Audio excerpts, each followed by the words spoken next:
बिस्मिल्लाहिर्रहमानिर्रहीम। अल्लाहुम्मा सल्ली अला मुहम्मद व अला आलि मुहम्मद। अस्सलाम वालेकुम स्टूडेंट्स।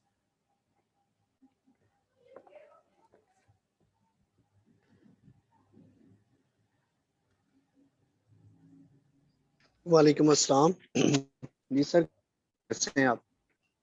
अल्हम्दुलिल्लाह अल्हम्दुलिल्लाह। जी सर जी, कल ना थोड़ा सा एक इशू आ रहा है मुझे ना इसमें। जी ये प्रेजेंट वैल्यू और रिमूवल ऑफ कॉस्ट, सर इसको थोड़ा सा एलेबोरेट करेंगे प्लीज? जी जी जी जी इसकी न्यूमेरिकल हमने करनी है। इसका वैसे कॉन्सेप्ट ये होता है कि जब आपका प्लांट एसेट अपनी यूजफुल लाइफ लाइफ कंप्लीट कर लेता है तो आपने उसको जो साइट जहाँ पे उसको रखा था वो आपने रिमूव भी करके देनी होती है ना। बाज़ औक़ात ये एग्रीमेंट आपका होता है अपने वेंडर से कि जी जब हम ये एसेट रिमूव करेंगे तो हम ये जो साइट है उसको रिस्टोर भी करके देंगे। तो in that ji ji case वो पे तो आपने कोई 4-5 साल 10 साल के बाद ही करना होता है ना। लेकिन आप उसकी प्रेजेंट जी वैल्यू आज की कॉस्ट में ऐड कर लेते हैं। ठीक है, ये IS 37 के तहत हम करते हैं। और इसको फिर हम इसका फर्दर ट्रीटमेंट भी होता है, वो एक न्यूमेरिकल एग्जांपल से हम देखेंगे। ये आज ही इंशाल्लाह हमने करनी है। तो कॉन्सेप्ट ये होता जी है राइट। कि जो रिमूवल कॉस्ट होती है वो भी तो अपने एसेट से रिलेटेड ही है ना। वो एसेट के एसेट लगाया तो रिमूव करेंगे ना आप। तो तो सर इसीलिए जो शुरू में लगाई होगी वो भी तो ऐड ही होगी ना उसमें? शुरू में तो आपने इंस्टॉल करने के लिए लगाई होगी ना। ये जी रिमूवल जी, की कॉस्ट है, रिमूवल की कॉस्ट है। ठीक है ठीक। शुरू में जो लगाई है वो तो इंस्टॉलेशन की, वो डायरेक्टली एट्रीब्यूटेबल कॉस्ट के अंदर सेकंड कैटेगरी में कवर होगी ना। जी जी जी वो तो आपने उसको ऑपरेशनल करने के लिए लगाई थी। लेकिन अब जो जी जी कॉस्ट आप ये तीसरा वाला कंपोनेंट ऐड कर रहे हैं ना, ये वाला कंपोनेंट है जब आप रिमूव करने के लिए जाएंगे। जी राइट सर, ठीक है। जी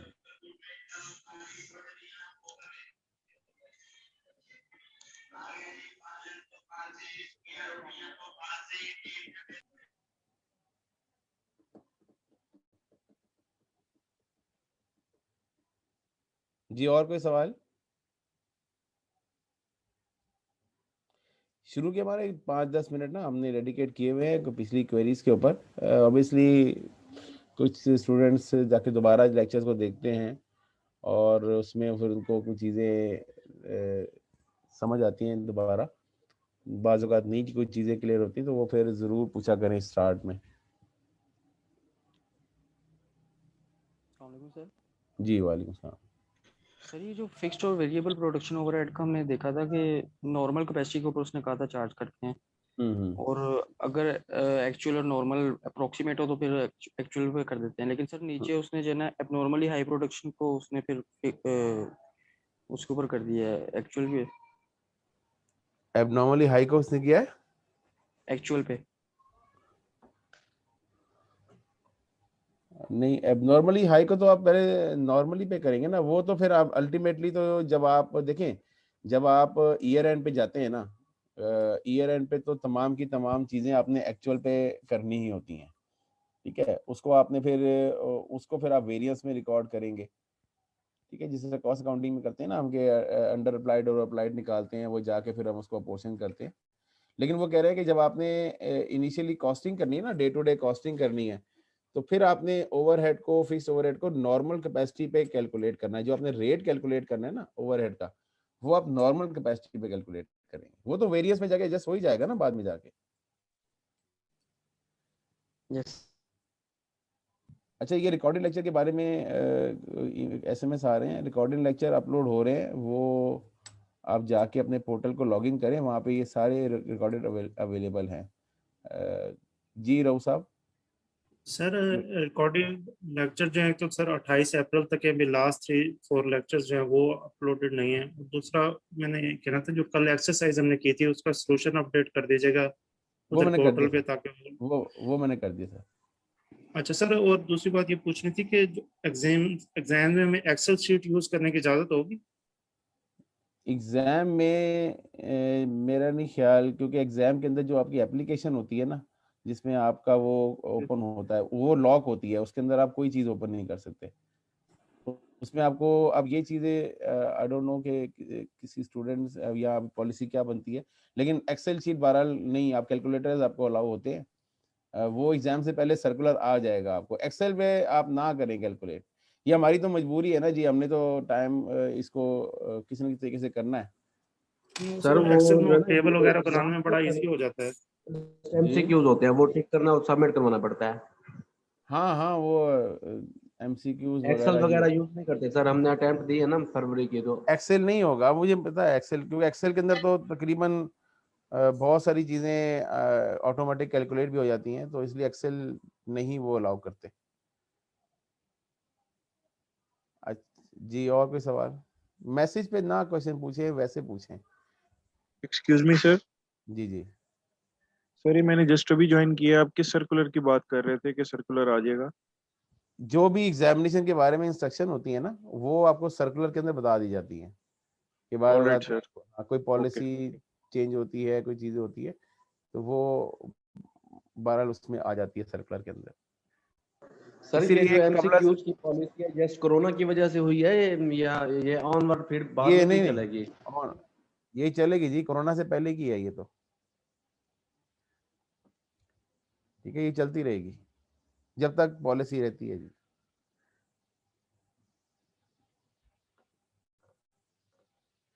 इसीलिए किसी चीज के ऊपर हम ना कमेंट अभी कबल वक्त नहीं कर सकते। ऑब्वियसली एग्जामिनेशन डिपार्टमेंट की तरफ से जब पॉलिसी आती है और वो वेल बिफोर टाइम आ जाती है, ऐसा नहीं होता कि वो बिल्कुल 11th आवर जाके आती है। वो जब आपके जो एग्जामिनेशन फॉर्म जाते हैं ना, तो उसके साथ ही वो पॉलिसी इंस्ट्रक्शंस भी इशू कर देते हैं। तो कम से कम 15-20 दिन, महीने का टाइम आपको मिलता है उन चीज़ों को अकोमोडेट करने के लिए। और इसके लिए आप रेगुलरली जाके वेबसाइट को ज़रूर व्यू किया करें, जो कि हमारा नोटिस का सेक्शन होता है, वो जाके ज़रूर देखा करें। ठीक है, बाद स्टूडेंट्स अब चूंकि कैंपस नहीं जा रहे, वरना कैंपस के अंदर नोटिस लगे होते हैं, इसीलिए आपको जो हमारा वेबसाइट के ऊपर नोटिस बोर्ड का सेक्शन है, वो जरूर जाके देखा करें, कम से कम वीकली जाके जरूर देखा करें जी।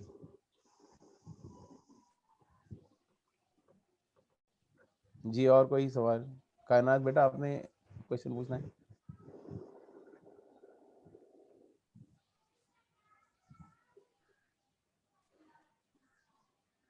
ओके। एक सवाल कल स्टूडेंट पूछ रहे थे, अब वो मेरे ख्याल ज्वाइन उन्होंने किया या नहीं किया, कि जो हमारे डिस्क्रिप्टिव क्वेश्चन होंगे उसके बारे में उनका कोई मुझे एसएमएस आया हुआ था, मुझे अब पता नहीं है उन्होंने क्या किया था। मैंने उनसे कहा था कि अब क्लास में ये सवाल पूछे, तो सवाल उनका ये था कि डिस्क्रिप्टिव क्वेश्चन में लॉन्ग क्वेश्चन आने हैं या शॉर्ट क्वेश्चंस, डिपेंडिंग करता है जी। ICMAP है, कोई कुछ नहीं पता, कुछ भी आ सकता है। उन्होंने आपको टाइम के हिसाब से देने हैं। अगर लॉन्ग क्वेश्चन होंगे तो नंबर ऑफ क्वेश्चंस कम हो जाएंगे, अगर शॉर्ट होंगे तो नंबर ऑफ क्वेश्चन बढ़ जाएंगे। वी कैन नॉट से इन एडवांस के which type of questions will be tested. हाँ, ये है कि उन्होंने आपकी नॉलेज को टेस्ट करना है। अब उसको वो लॉन्ग क्वेश्चन से टेस्ट करते हैं या शॉर्ट पे से टेस्ट करते हैं, इट डिपेंड्स अपॉन देम। जी और कोई सवाल?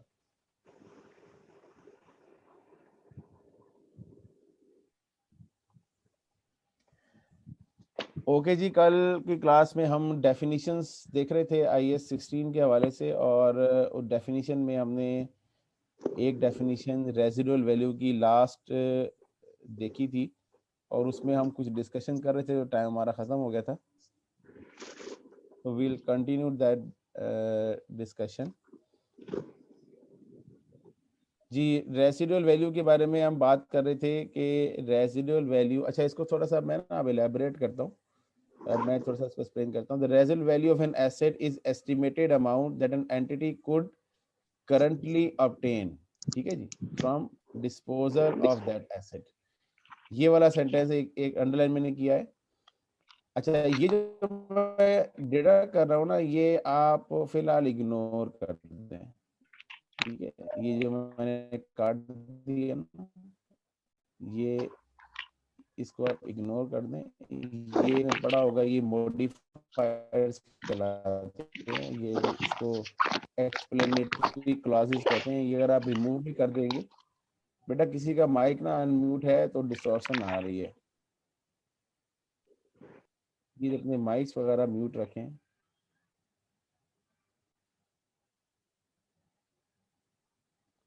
जी, तो इसका कॉन्सेप्ट ये है, अगर मैं आपको एक एग्जांपल के थ्रू समझाऊं कि आपने एक जनरेटर परचेज किया है अभी, ठीक है, जनवरी 1, 2000 आपने परचेज किया है, परचेज ए जनरेटर 5 लाख। आपने 5 लाख का एक जनरेटर परचेज किया है, ठीक है, और उसकी यूजफुल लाइफ जो है वो 10 ईयर्स है। अच्छा, 10 ईयर्स जो है वो आई थिंक ख़त्म होंगे दी एस जो लास्ट डे है of life will be I think 31 दिसंबर 2029 होगा जी, ठीक है, ये लास्ट डे होगा, ऐसे ही है जी। जी सनी क्लास, 2030 होगा। अच्छा चलें, जो भी पर 20 सर 20 से यही शुरू होगा। है ना, तो 20 से शुरू है ना बेटा, तो 29 29 ही होगा 29 ही होगा 29 सर। अगर 29 ठीक है सर, ठीक। जी जी जी जी, ठीक ठीक होगा, ठीक होगा, कोई बात। अच्छा जी, अब रेसिडुअल वैल्यू क्या है कि जो इस जनरेटर की हालत इस डेट को होनी है ना, वो आज की डेट में हो जाए, ठीक है, यानी जो हालत यहाँ पे होनी थी वो यहीं पे हो जाए फौरन ही, और अभी हम उस एसेट को फरोख्त करें तो कितने में बिक जाएगा। ये रेसिडुअल वैल्यू की डेफिनेशन है। ये देखिए यहाँ पे ये लिखा हुआ है कि the residual value of asset is estimated amount that the entity could currently obtain from the disposal of asset if the asset were already at the age and in the condition expected at the end of useful life। जो एक asset की life खत्म होने पे सूरत हाल होगी, वो उस asset की हालत अभी फौरन हो जाए। हालांकि ऐसा पॉसिबल तो नहीं है ना, ये वर लिखा हुआ है, ये वर ये इम्पॉसिबल क्लास है ये अगर आपने कंडीशन सेंटेंसेस पढ़े हैं इंग्लिश के अंदर, तो जो हमारे स्टूडेंट्स आईसीएमए से गो थ्रू होके आ रहे हैं ना, तो उन्होंने जरूर पढ़े होंगे कंडीशन सेंटेंसेस। तो कंडीशन सेंटेंसेस जो है ये एक इम्पॉसिबल कंडीशन को रिप्रेजेंट कर रहे हैं कि ये वाली कंडीशन जो यहाँ पे होनी है वो फौरन ही अभी हो जाए, तो ये एसेट अभी कितने का फरोख्त हो जाएगा, वो उस एसेट की रेसिडुअल वैल्यू है। और यही डेफिनेशन में अगर आप दोबारा इस कॉन्सेप्ट को ध्यान में रख के पढ़े ना, तो यही लिखा हुआ है। जी बेटा, इसमें कोई अब कंफ्यूजन है तो आप पूछें। सर ये जो हम इसकी जो रेजिडुअल वैल्यू निकालेंगे वो हम मार्केट के एस्टिमेशन से निकालेंगे कि हम जी अपने जी, एक्सपर्ट से या प्रोफेशनल से कंसल्ट करके? वो एक्सपर्ट प्रोफेशनली निकालेंगे ना। अब मिसाल के तौर पे जनरेटर है, तो वो आप किसी कबाड़िए के पास नहीं ना जाएंगे, आप एक्सपर्ट को बुलाएंगे, उसके जो उसका टेक्निकल जो 20-30 साल 25-30 साल से उसी को डील कर रहे हैं, ठीक है। कबाड़िया तो उसको स्क्रैप में डील करवाएगा ना, वो तो कहेगा सर ये जितने का वजन है उतने किलो दे दें मुझे। ये ऐसा ही नॉर्मल होता है कि आप कोई सोफिस्टिकेटेड एसेट अगर आप किसी कबाड़ियों को फरोख्त करने जाए ना, तो वो उसकी वैल्यू कोड़ियों के दाम लगाता है कि जी ये तो इतने का है, ये तो निरा लोया है जी, ये तो मैं वजन में बेचूंगा। हालांकि उसके अंदर अगर उसको कोई उसकी समझ बूझ रखने वाला बंदा उसको देखेगा तो वो बोलेगा नहीं सर इसकी वैल्यू ज्यादा है। तो हम किसी भी एसेट को, और ये चीज याद रखिएगा, फाइनेंशियल रिपोर्टिंग में हम जब भी किसी एसेट की वैल्यूएशन की बात करेंगे तो हम उस एसेट की समझ बूझ रखने वाले प्रोफेशनल से वैल्यूएशन करवाने की बात करेंगे। हम कबाड़िए को इग्नोर करेंगे। We are now professionals and we deal with professionals, ठीक है। We are becoming professionals to deal with professionals. जी सर जी जी जी तो देखिए रेजिडुअल वैल्यू में फैक्टर्स भी तो आते होंगे ना सर, देख के 10 साल बाद हो सकता है एसेट की वैल्यू हाँ बढ़ जी गई, जी वो जी जी, सारा। ये इसीलिए आईएएस 16 कहता है कि, या ये पॉइंट लिखें, ये लिखें point, the following 3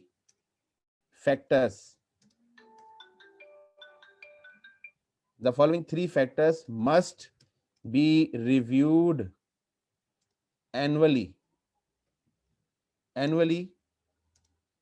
to ascertain whether there is any update. Number 1, useful life. Number 2, residual value.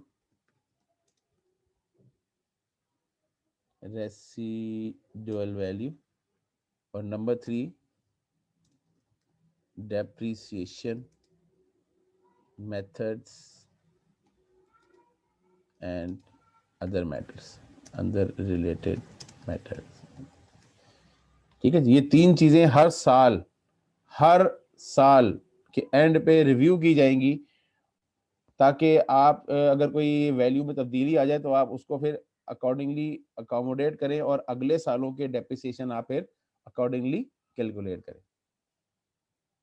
ठीक है, और कोई चीज? ये चीजें ना आपके पास अगर आपके पास बुक है तो ये चीजें सही वहीं पे साथ में लिख लिया करें, ताकि जब आप रिव्यू करने के लिए जाएं, रिवाइज करने के लिए जाएं, तो आपको दोबारा लेक्चर ना रीड आउट करना पड़े। वहीं पे किताब आप खोलेंगे, आपको सारा चीज रिवाइज हो जाएगी। ठीक है जी, आप क्वेश्चन पूछ रहे थे कोई?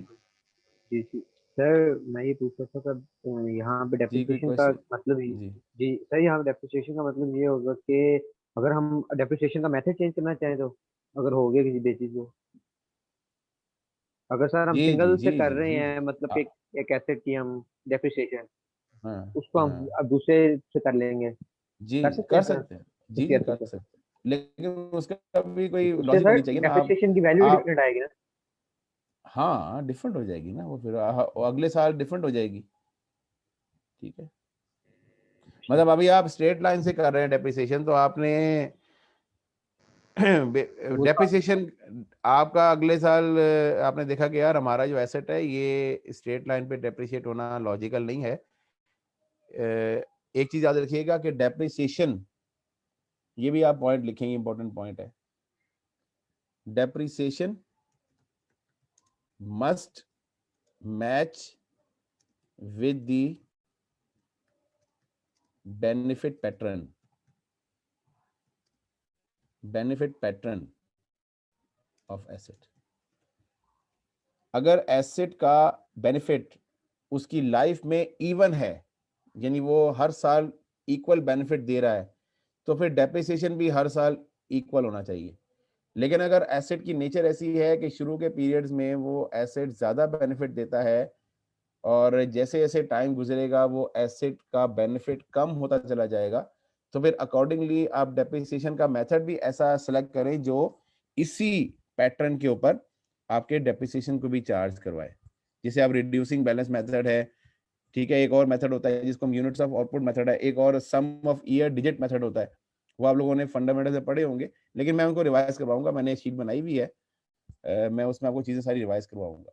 आई एम नॉट अज्यूमिंग कि आपको चीजें आती है, लेकिन मैं इसीलिए तमाम चीजों को कुछ ना कुछ लेवल तक टच कर रहा हूँ। लेकिन अब आपने वहां पे क्वेश्चनिंग के जरिए वो चीजें मुझसे मजीद डिस्कस करवानी है, सर ये चीजें हमें क्लियर नहीं है, मुझे जरा ये चीजें एक्सप्लेन करें, तो मैं फिर थोड़ा सा उनको मजीद फिर एक्सप्लेन कर दूंगा। लेकिन अभी मैंने अभी एक शीट बनाई हुई है, वहाँ मैंने एक्सप्लेन को मेथड को मैं कर दूंगा। जी बेटा। सर आपने कहा कि डेप्रिसिएशन जो है वो बेनिफिट पैटर्न के साथ मैच होनी चाहिए, तो फिर इसके अंदर कौन सी एग्जांपल आएगी? क्योंकि हर चीज जो होती है वो स्टार्टिंग में अच्छे ही बेनिफिट देती है और एंड पे आके कम हो जाता है, तो फिर ऐसी कौन सी चीज है जो एंड पे आके भी आपको वैसा ही दे बेनिफिट जो स्टार्टिंग में दे रही हो? तो इस तरह तो डेप्रिसिएशन होगी तो ऐसा, हाँ, नहीं, उसमें आप क्या करेंगे, रिड्यूसिंग बैलेंस मेथड यूज करेंगे ना। फिर उसमें आप फिर रिड्यूसिंग बैलेंस मेथड आप कहेंगे स्ट्रेट लाइन मेथड के कौन से एसेट की एग्जांपल हो सकती है? एग्जैक्टली। ठीक है, स्ट्रेट लाइन में नॉर्मली ऐसे एसेट्स होते हैं जिनके अंदर रिपेयर मेंटेनेंस का चांस बड़ा कम होता है, लेकिन ऐसे एसेट होते नहीं है। ठीक है, नॉर्मली अगर ऐसे तमाम एसेट्स की, अब तो चाइना में डेवलपमेंट की वजह से अब ऐसे एसेट्स हैं जो शुरू के पीरियड में बस देते हैं बेनिफिट, उसके बाद तो वो फिर लगता है कि उनको रिपेयर ही करवाना पड़ेगा। तो वो फिर आपका डिसीजन होता है। इसीलिए IAS 16 ने आपको ना कहीं रिस्ट्रिक्ट तो नहीं ना किया हुआ। हमने जब फाइनेंशियल रिपोर्टिंग याद है शुरू में पढ़ी थी, एक एग्जांपल देखी थी कि फ्लेक्सिबिलिटी होनी चाहिए फाइनेंशियल रिपोर्टिंग के अंदर। जी बिल्कुल।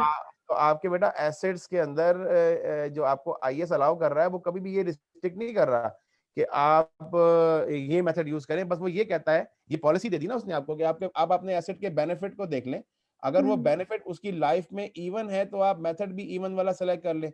अगर उसके बेनिफिट अगर ऐसे है कि शुरू में ज्यादा है बाद में कम है तो आप रिड्यूसिंग बैलेंस मेथड को यूज कर लें। ठीक है, अगर आपके जो बेनिफिट्स हैं वो उसके आउटपुट से अटैच है, जैसे फॉर एग्जांपल हम कहते हैं ना कि ये वाला जो प्रिंटर है ये 4000 प्रिंट निकालेगा, तो 4000 प्रिंट उसकी लाइफ फिर ईयर्स में नहीं है, उसकी लाइफ फिर यूनिट्स में है।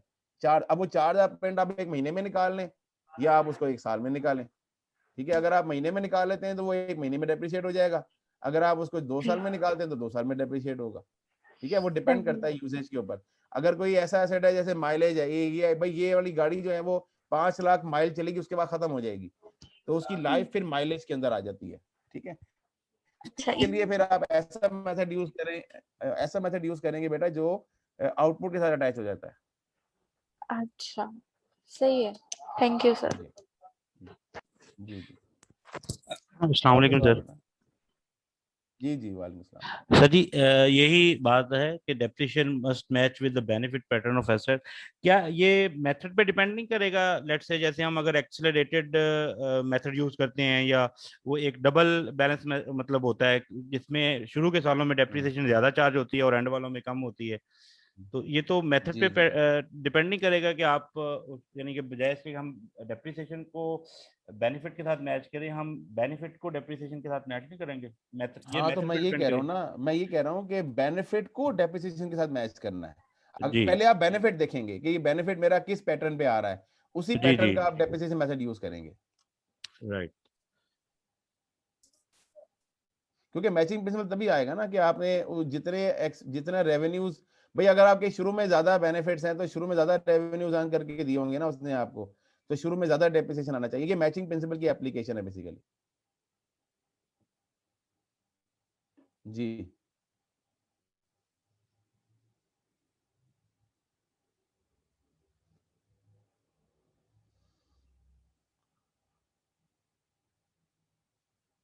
जी, एनी अदर क्वेश्चन?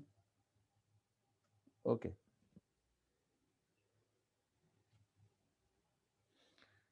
अच्छा जी, इसके बाद यहाँ से स्टैंडर्ड इन्होंने शुरू किया है, लेकिन IAS 16 के अंदर मैंने कल आपको जो चार्ट बनवाया था वो आपके जहन में बड़ा क्रिस्टल क्लियर होना चाहिए कि हमने पढ़ना क्या चीजें। सबसे पहले हम पढ़ेंगे initial recognition of that asset.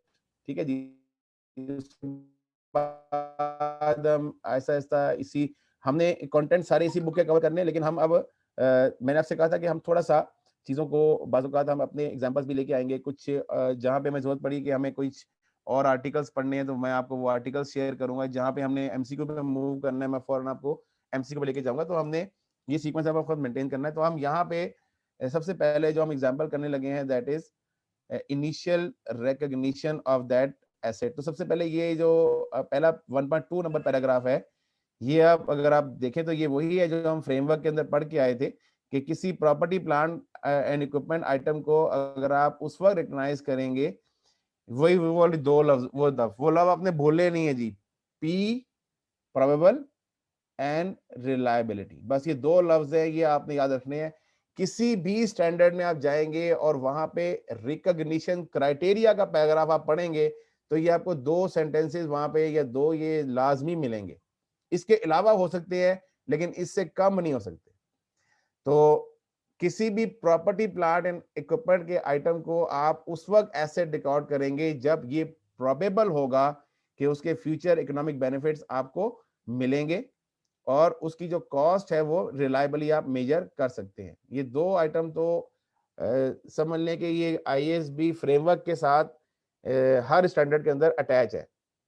हाँ, कुछ स्टैंडर्ड्स के अंदर इससे ज्यादा क्राइटेरिया टफ कर दिए जाते हैं, लेकिन वो फिर हम मिनिमम तो यही है ना जी, वो उनको यूज करेंगे। अच्छा, अब मैं आपको थोड़ा सा ना अपनी स्लाइड पे लेके जाऊंगा। यहाँ से मैं मूव करूंगा, I will move myself to my slide.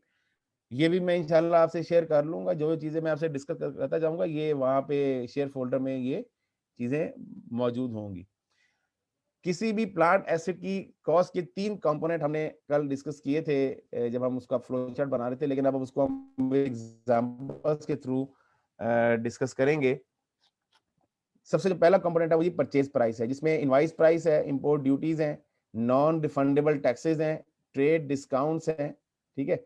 जबकि जो सेटलमेंट डिस्काउंट्स हैं वो हम इग्नोर कर देते हैं। जैसे हम IS2 के अंदर जो कैश डिस्काउंट है और सेटलमेंट डिस्काउंट है वो हम इग्नोर कर देते हैं। तो हमें प्रॉपर्टी प्लांट इक्विपमेंट का जो पहला कंपोनेंट है परचेज प्राइस, उसमें इनवाइस प्राइस, इंपोर्ट ड्यूटीज वगैरह अगर इंपोर्ट किया है, कोई नॉन रिफंडेबल टैक्सेस हमने पे किए हैं, कस्टम ड्यूटीज वगैरह पे किए हैं, ट्रेड डिस्काउंट को हम डिडक्ट कर लेंगे, ठीक है, जबकि कैश डिस्काउंट को हम इग्नोर कर लेंगे, ठीक है। ये चीजें हम, ये हमारा पहला कंपोनेंट हो गया। दूसरा जो कंपोनेंट है वो है डायरेक्टली एट्रीब्यूटेबल कॉस्ट, जिसमें any cost directly attributable to bringing the asset to the location and condition necessary for it to be capable of operating in a manner intended by management. अब ये IAS की specific जो language है ये आपको थोड़ी सी understand करनी चाहिए कि उस एसेट को डिजायर्ड लोकेशन में और डिजायर्ड कंडीशन में लाने के लिए जो मैनेजमेंट ने इंटेंड किया है, जो मैनेजमेंट चाहती है कि हम यहाँ पे उसको रखें और इस कंडीशन में रखें, ये दोनों चीजें पूरी करने के लिए जो जो भी कॉस्ट आप खर्च करेंगे उसको डायरेक्टली एट्रीब्यूटेबल कॉस्ट कहा जाएगा। उसकी एग्जांपल है site preparation, initial delivery, freight in, installation, professional fees. अच्छा, यहाँ पे इंटरेस्ट 23 के तहत दिया हुआ है, ये भी हम ऐड करेंगे, और टेस्ट रन यानी टेस्टिंग जो हम प्रोडक्ट को करते हैं। इसमें बाकी आइटम तो बड़े सिंपली आइडेंटिफाइबल है। ये जो इंटरेस्ट है ये थोड़ा सा यहाँ मैं डिस्कस करूंगा, इसको डिटेल तो हम 23 में जाके पढ़ेंगे, लेकिन इसको मैं यहाँ पे ब्रीफ सा डिस्कस करूंगा क्योंकि यहाँ पे कुछ एग्जांपल्स ऐसी हैं जहाँ पे IAS 23 वाला कैलकुलेशन आपको करनी होगी ताकि ये यहाँ इस स्टेज के ऊपर ही वो चीज कंप्लीट हो जाए। देखें जी, होता ये है कि अगर एक ऐसा एसेट जो आप कंस्ट्रक्ट करने जा रहे हैं, जरा सुनिएगा, बड़ी इंपॉर्टेंट बात है, ये इंटरेस्ट के बारे में मैं बात करने लगा हूं कि इंटरेस्ट हम कब कॉस्ट में ऐड करेंगे। एक एसेट है, एक बिल्डिंग है जो आपने अपने इस्तेमाल के लिए बनाने लगे हैं। कंपनीज करती है ना जी, अब हम ये बिल्डिंग कंस्ट्रक्ट कर रहे हैं, फिर हम यहाँ पे शिफ्ट कर जाएंगे। अभी वो किराए पे बैठे हुए हैं, अब वो अपनी बिल्डिंग बना रहे हैं। अच्छा, अब इन्होंने क्या किया, कंपनी ने क्या किया, ये बिल्डिंग बनाने के लिए ये जो पैसा था ये बैंक से उधार लिया, बैंक से लोन लिया और इस बिल्डिंग पे ये खर्चा करना शुरू किया। अब इस बिल्डिंग को बनाने के लिए ये उधार पैसे लिए थे, वैसे उधार जरूरत नहीं थी कंपनी को, ये बिल्डिंग को बनाने के लिए आपने बैंक से पैसे बोरो किए हैं। तो जब जिस पीरियड तक ये बिल्डिंग बनती रहेगी, कंस्ट्रक्ट होती रहेगी और तैयार नहीं हो जाती, उस पीरियड तक जो भी आप उस पे इंटरेस्ट पे करेंगे उस पैसे पे, वो आपको इस कॉस्ट के अंदर ऐड करना होगा। ये IAS 23 कहता है। दोबारा सुने कि जब आपने कोई एसेट कंस्ट्रक्ट करना, यहाँ पे कंस्ट्रक्शन का वर्ड बड़ा जरूरी है, रेडी कंडीशन में आपने परचेज किया, वो इंटरेस्ट आप ऐड नहीं करेंगे। अगर आप एक एसेट कंस्ट्रक्ट करने जा रहे हैं, अगर आप एक एसेट कंस्ट्रक्ट करने के लिए जा रहे हैं और कंस्ट्रक्ट करने के लिए स्पेसिफिकली तौर पे आपने बैंक से लोन लिया है और वो जो पैसा आप इस पे खर्च कर रहे हैं, वो पैसा इसको बनाने के लिए खर्च हो रहा है, जब तक ये एसेट तैयार नहीं हो जाता, जो भी आप इंटरेस्ट पे करेंगे वो इस एसेट की कॉस्ट का पार्ट बनाया जाएगा एज पर IAS 23।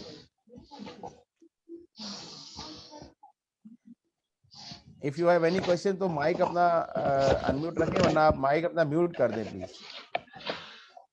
किसी स्टूडेंट का माइक अनम्यूट है?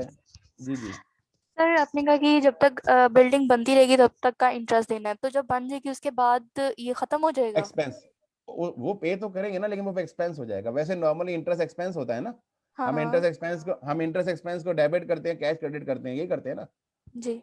लेकिन जब ये बिल्डिंग बन रही होगी ना तो हम बिल्डिंग को डेबिट करेंगे और कैश को क्रेडिट करेंगे, हम एसेट एक्सपेंस को डेबिट नहीं करेंगे। यानी आपका मतलब है कि जी जी पूछिए बेटा अर्श। हाँ, यानी आपका मतलब ये है कहने का कि ये बिल्डिंग बनने के बाद एक्सपेंस कंसीडर होगा, उससे बिल्डिंग पहले बनने ये के बाद इंटरेस्ट।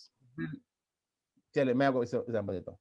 आपने, मैं आपको इसको एग्जांपल देता हूँ, ये मैं टाइमलाइन एक बना रहा हूँ, ठीक है। ये टाइमलाइन बनी, यहाँ से ये एसेट बनना शुरू हुआ इस जगह से, ठीक है, और ये एसेट बनना शुरू हुआ, यहाँ पे एसेट कंप्लीट हो गया, ये एसेट स्टार्ट हुआ, दिस इज स्टार्ट और दिस इज कंप्लीट, ठीक है। लेकिन लोन पे जो इंटरेस्ट आपने पे करना है वो यहाँ तक पे करना है, ये टोटल लोन पीरियड है जी। टोटल लोन पीरियड ये है बेटा पूरा, ठीक है।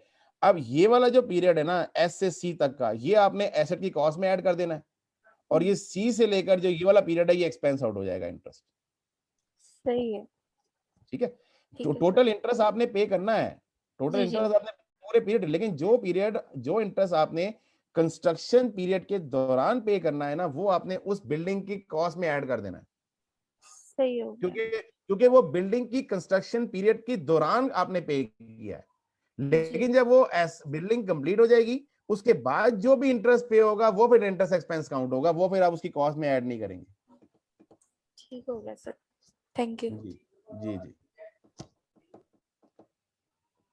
अभी तो इसमें बहुत सारे न्यूमेरिकल हमने करने हैं, ये इंशाल्लाह मैं डिटेल से कराऊंगा, लेकिन आपको मैं कॉन्सेप्ट पहले इसलिए देता हूं ताकि आपका माइंड उसमें क्लियर हो जाए कि ये चीज हमने डिस्कस की है, आप उसको चीजों को लिखे अपने पास।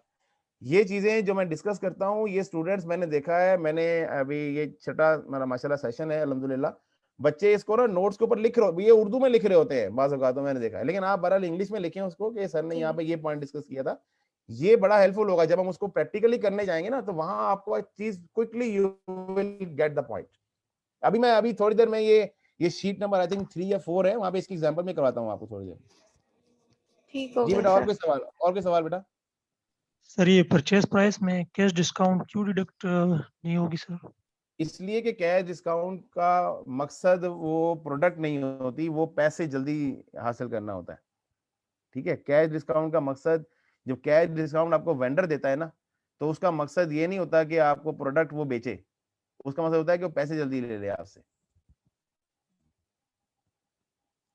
ठीक है। सेटलमेंट डिस्काउंट कभी भी हम कंसीडर नहीं करते। ठीक है। ट्रेड डिस्काउंट जो होता है वो प्रोडक्ट के लिए होता है, जबकि कैश डिस्काउंट पैसे के लिए होता है। सर जी जी सर, ये प्रोफेशनल फीस का क्या मतलब है यहाँ पे? प्रोफेशनल फीस है ना, आपने किसी एक्सपर्ट को बुलाया, वो आपकी अच्छा निगरानी कर रहा है इंस्टॉलेशन की, ठीक है। जी। वो आप फॉर एग्जाम्पल आप जनरेटर इंस्टॉल करवा रहे हैं, तो आपने एक एक्सपर्ट को बुलाया हुआ है, यार जरा इलेक्ट्रिशियन को बुलाया हुआ है कि जरा यार आप चेक कर लेना ये लोग इंस्टॉल कर रहे हैं, ये ठीक कर रहे हैं, क्योंकि आप तो हमारे मौजूद थे ना यहाँ पे, इधर आप मौजूद थे, आपने ये सारी वायरिंग देखी हुई है, तो आप जरा इधर आ जाएं, जरा थोड़ा सा टाइम दे दें हमें। अब प्रोफेशनल, वो तो प्रोफेशनल है, उसने तो पैसे लेने हैं। ठीक है। और सर ये टेस्ट रन्स इफ इनएविटेबल? हाँ जी, टेस्ट रन एविटेबल कहते हैं अगर नागुजीर हो, यानी बात ऐसा होता है कि कोई प्रोडक्ट जो है वो टेस्टिंग के बगैर आप चला सकते हैं। जैसे अगर आपने घर में एसी लगवाया है, ठीक है, तो वो उसके लिए कोई टेस्ट रन की जरूरत नहीं होती, वो जैसे आपने बटन दबाया तो वो ऑन हो जाता है, ठीक है। लेकिन अगर आपने सेंट्रलाइज एसी पूरे बिल्डिंग के अंदर लगाया है, तो आपने क्या करना होता है, उसको टेस्ट करके हर कमरे के अंदर जाके चेक करना है कि ये इसकी जो ठंडक है वो हर कमरे में जा रही कि नहीं जा रही। एक कमरे को बंद करते हैं, दूसरे को ऑन करते हैं, ठंडक को चेक करना, फिर उसके लिए क्या करते हैं, प्रोफेशनल लोगों को हायर करते हैं जो ये डक्टिंग को जाके सारा रिव्यू करते हैं, ठीक है। तो अब टेस्टिंग जो होती है वो फिर यहाँ पे इनएविटेबल है कि उसके बगैर काम ही नहीं चलेगा आपका। इसके अलावा अगर आप कोई बेवरेज इंडस्ट्री में देखें या कोई भी प्रोडक्शन में देखें, तो कोई नया मैन्युफैक्चरिंग प्लांट अगर आप लगाते हैं तो सबसे पहले आप कमर्शियल प्रोडक्शन करने से पहले आप सैंपल प्रोडक्शन करते हैं। जैसे हमने अगर मैं पेप्सी की बात करूं, तो हम लोगों ने जब ग्लास की बोतल का प्लांट लगाया था, तो हमने पहले ग्लास की बोतल के अंदर सिरप को नहीं भरा था, पानी को भरा था, ताकि ये चेक करें कि वो फिलिंग सही कर रहा है कि नहीं कर रही, ठीक है। तो हमने 2-3 जो रन चलाए थे ना उस प्लांट के, तो वो 2-3 रन में खाली पानी भर के हमने बोतलों को चेक किया था कि बोतलों में सही पानी भरा जा रहा है कि नहीं भरा जा रहा। वरना अगर हम क्या अगर हम सिरप को भर देते तो वो सिरप जाया हो जाता ना, फिर तो वो तो सिरप फिर वेस्ट हो जाता। तो वो जो टेस्ट रन जब आपने चलाया है, उसमें बिजली लगी है, उसमें मटेरियल लगा है, वो सारा अभी भी तो कॉस्ट आई है ना, तो उस टेस्टिंग की जितनी भी कॉस्ट है वो सारी की सारी हम प्रोडक्ट की कॉस्ट का पार्ट बनाएंगे। Okay sir. सर अगर इनएविटेबल ना हो तो फिर एक्सपेंस आउट कर देंगे? फिर इनएविटेबल ना हो तो आपने किसी को खर्चा पानी दिया होगा ना कि चल यार तो ये 10 रुपए ले, 15 रुपए ले, 100 रुपए ले, चल चेक कर चल रहा है नहीं चल रहा। तो उसमें इनएविटेबल का मतलब होता है कि वो टेस्टिंग के बगैर वो काम दे जाएगा, ठीक है। नॉर्मली जो छोटे एसेट्स होते हैं ना उनके उनमें टेस्टिंग इनएविटेबल नहीं होती, लेकिन जो बड़े एसेट्स होते हैं ना, जो कॉम्प्लेक्स एसेट्स, वहां पे टेस्टिंग करनी पड़ती है। इनएविटेबल का मतलब ये होता है कि अगर टेस्ट के बगैर भी काम चल जाता और आपने फिर भी टेस्ट करवाया है तो फिर तो वो आपकी मर्जी थी ना, फिर आप उसे एक्सपेंस आउट करेंगे। लेकिन ये चीज ना जस्टिफाई करना बड़ा मुश्किल होती है कि टेस्ट रन इनएविटेबल है कि नहीं है, ठीक है।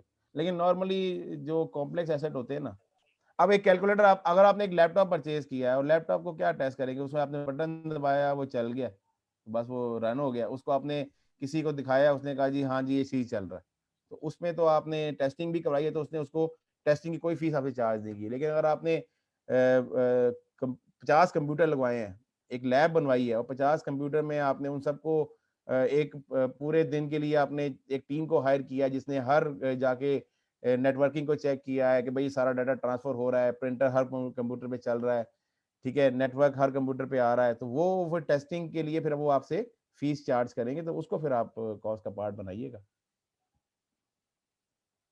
सर जी जी टेस्टिंग भी तो कोई प्रोफेशनल ही करेगा ना, ऐसे तो किसी को जी नहीं ना जी उठा के हम बिल्कुल। कहेंगे, तो वो तो फिर मैंने प्रोफेशनल मैंने फीस में भी आ सकता है। हाँ जी, ये तो प्रोफेशनल फीस, लेकिन जो प्रोफेशनल फीस है ना वो नॉर्मली कंसल्टेंसी की होती है, ठीक है ना। वो आपको जैसे वो गाइड करेगा, नहीं इधर लगा दो, इधर लगा दो, ये इधर लगाओ, इधर वो गाइड कर रहा होता है। प्रोफेशनल जो होते हैं ना, जैसे अच्छा। आप अगर आप देखें तो जो आर्किटेक्ट्स हैं, ठीक है, ये जी। प्रोफेशनल्स होते हैं, ये इनकी जो आर्किटेक्ट्स को फीस आप पे करते हैं ना, ये नॉर्मली इसकी फीस होती है। वो कहते हैं जी पंखा, ये जो डक्टिंग है ये यहाँ पे करो, ये चीज इधर फिट करो, ये जमीन सही है ये नहीं है, ये जो आप जनरेटर लगाओगे ये इस ये कंक्रीट के लिए ये मसाला बनाना, इतना सरिया इस्तेमाल करें तो ये जमीन वाइब्रेट नहीं करेगी, तो वो आपको गाइड कर रहा होता है, ठीक है। तो प्रोफेशनल्स अच्छा। का मतलब यही है कि आप उसको किसी भी नाम से कर दें, असल तो मकसद कॉस्ट में ऐड करना ही है ना। जी, और अगर दोनों ही अलग अलग दिए हो तो फिर हाँ, तो फिर दोनों को ऐड कर देंगे। सही सर है। ये जो आप बात कर रहे थे अभी कि जी डक्टिंग इधर लगाना है, पंखा इधर लगाना है, ये चीज़ है जब तार है, तो ये तो हम एसिड को बिल्डिंग तैयार कर रहे हैं, ये तो एसिड का हिस्सा बनेगा। हाँ, अगर बाद में अगर हम कुछ चीज़ किसी से कंसल्ट करते हैं, वो दो तरह की फिर प्रोफेशनल फीस बन जाएगी ना सर। नहीं तो मैंने एक एसिड का तो हिस्सा मैंने तो ये बनेगा। अभी अभी तो मैं एसेट की कॉस्ट का पार्ट ही बनाने की बात कर रहा हूँ ना। जी ठीक हो गया। अभी तो मैं एसेट की कॉस्ट का पार्ट बनाने की बात ही तो कर रहा हूँ। मैंने बात की तो बात ही भी नहीं की है, वो तो सब्सिक्वेंट के अंदर आएगा। जी सर ठीक है। जब वो एक अब्दुल रहमान साहब, जी अब्दुल रहमान साहब,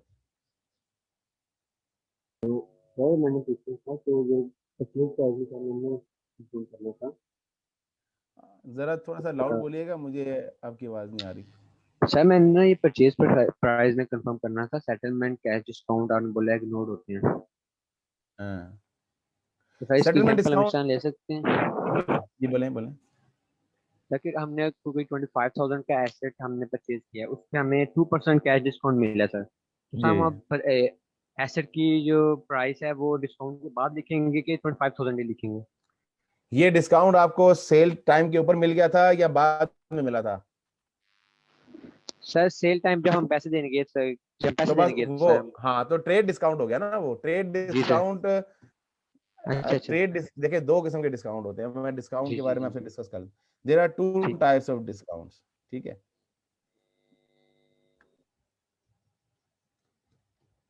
डिस्काउंट्स,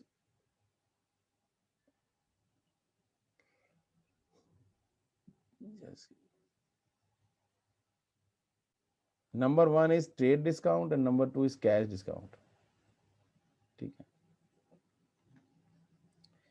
जो ट्रेड डिस्काउंट होता है ये दिया था at the time of transaction, at the time of transaction, ये ट्रांजैक्शन के टाइम पे आपको अलाउ हो जाता है, ठीक है। जबकि जो कैश डिस्काउंट होता है ये आपको अलाउ होता है at the time of payment settlement. yes payment if made within allowed time। अगर आपने किसी अलाउड टाइम के अंदर पेमेंट की है तभी आपको कैश डिस्काउंट मिलेगा, वरना नहीं मिलेगा। मतलब आपको 210 नेट 30 जैसे होता है, ये 210 नेट 30 आपको ये दिया गया, तो आपको जो 2% डिस्काउंट मिलेगा ना, ये आपको तब मिलेगा जब आप 10 दिन में पेमेंट करेंगे, ठीक है। अगर आपने 11वें दिन पेमेंट किया तो आपको ये कैश डिस्काउंट नहीं मिलेगा। इसीलिए जो कैश डिस्काउंट होता है इसका ताल्लुक प्रोडक्ट से नहीं होता, पेमेंट से होता है।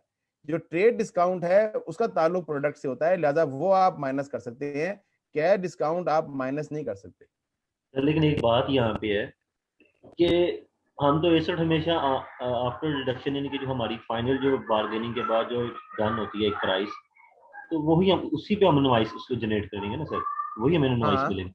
तो ये आ गई ना वो ट्रेड, वो है ना, तो वो उसने हम ट्रेड डिस्काउंट करके हमने से 90 कर लिया, अब इनवॉइस हमारी बनी 90 की, अब हम मजीद तो नहीं उसमें से लेस करेंगे सर। जी अगर वही हमने तो मैं उस कह रहा हूँ, मैं यही तो कह रहा हूँ कि वो हम कैश डिस्काउंट माइनस नहीं कर सकते। सर ये कैश डिस्काउंट जो है वो हम उसमें माइनस तो नहीं करेंगे, लेकिन जो हमें बचत होगी वो हम किस उसके अकाउंट में उसको डील करेंगे? हाँ, उसको फिर आप मिसलेनियस इनकम में ट्रीट कर सकते हैं, ठीक है। मिसलेनियस इनकम आई है ना आपकी, या डिस्काउंट रिसीव के अंदर ट्रीट कर सकते हैं। ओके, ठीक है। ये आपकी जो अकाउंट्स डिपार्टमेंट है ना, ये उसकी एफिशिएंसी है ना कि उसने टाइमली चेक बना दिया। अगर वो 11वें दिन चेक बनाता तो आप फिर जो है वो फिर आपको डिस्काउंट ना मिलता। सर वो हंस रहा है, देखो, चलो ठीक है, अच्छा जी आगे जी सर बेटा। जी जी हाँ सर, परचेज प्राइस में जो आपने कैश डिस्काउंट को क्रॉस करवाया है, तो हाँ। वो क्यों करवाया वहां पे? अगर हमें एसेट परचेज करते हुए डिस्काउंट मिल रहा है तो हम उसको क्यों नहीं वहां पे बेटा देख रहे? ये वो डिस्काउंट आपको नहीं ना मिलता, वो आपको ये कंडीशन दे रहा है ना, कि ये कंडीशन 210 नेट 30 दे रहा है कि ये जो कैश डिस्काउंट है ये आपको 2% मिलेगा तब जब आप 10 दिनों में पेमेंट करोगे, ठीक है, तब मिलेगा। इसीलिए सर आपको तो लेकिन पता जो ही नहीं। लेकिन बेटा जब आप आपने एसेट परचेज कर हाँ रहे थे, क्या आपको ये पता था कि आपको कैश डिस्काउंट मिल जाएगा? नहीं, नहीं ना, वो तो आपको पता, वो तो आपको पेमेंट के टाइम पे पता लगेगा ना कि ये पेमेंट कब किया फिर मिलता। ठीक है। नहीं, लेकिन क्लियर मेरा है सर। हाँ जी, हाँ जी। ये है कि सर अगर टाइम ना हो कि आपने इतने दिनों में आप खरीदेंगे तो आपको डिस्काउंट मिलेगा, मतलब मैं वो वाले डिस्काउंट की बात कर रही हूँ कि जैसे हम किसी भी शॉप पे जाते हैं तो हमें डिस्काउंट मिल रहा होता है, तो हम उसको फिर कहाँ कंसीडर करते हैं? वो तो फिर ये है ना, एट अ टाइम वो ये है है ना ना ट्रेड वाला, वो ट्रेड वाला है ना। जी। तो फिर ऊपर जो परचेज प्राइस में आपने कैश डिस्काउंट को क्रॉस करवाया है, वो फिर किस सेंस में करवाया है? ये वाला कैश जो पेमेंट के टाइम पे होता है। अच्छा सुने, अब आप सुने, अब मैं तो इसको मैं समझ रहा हूँ आपकी कंफ्यूजन को।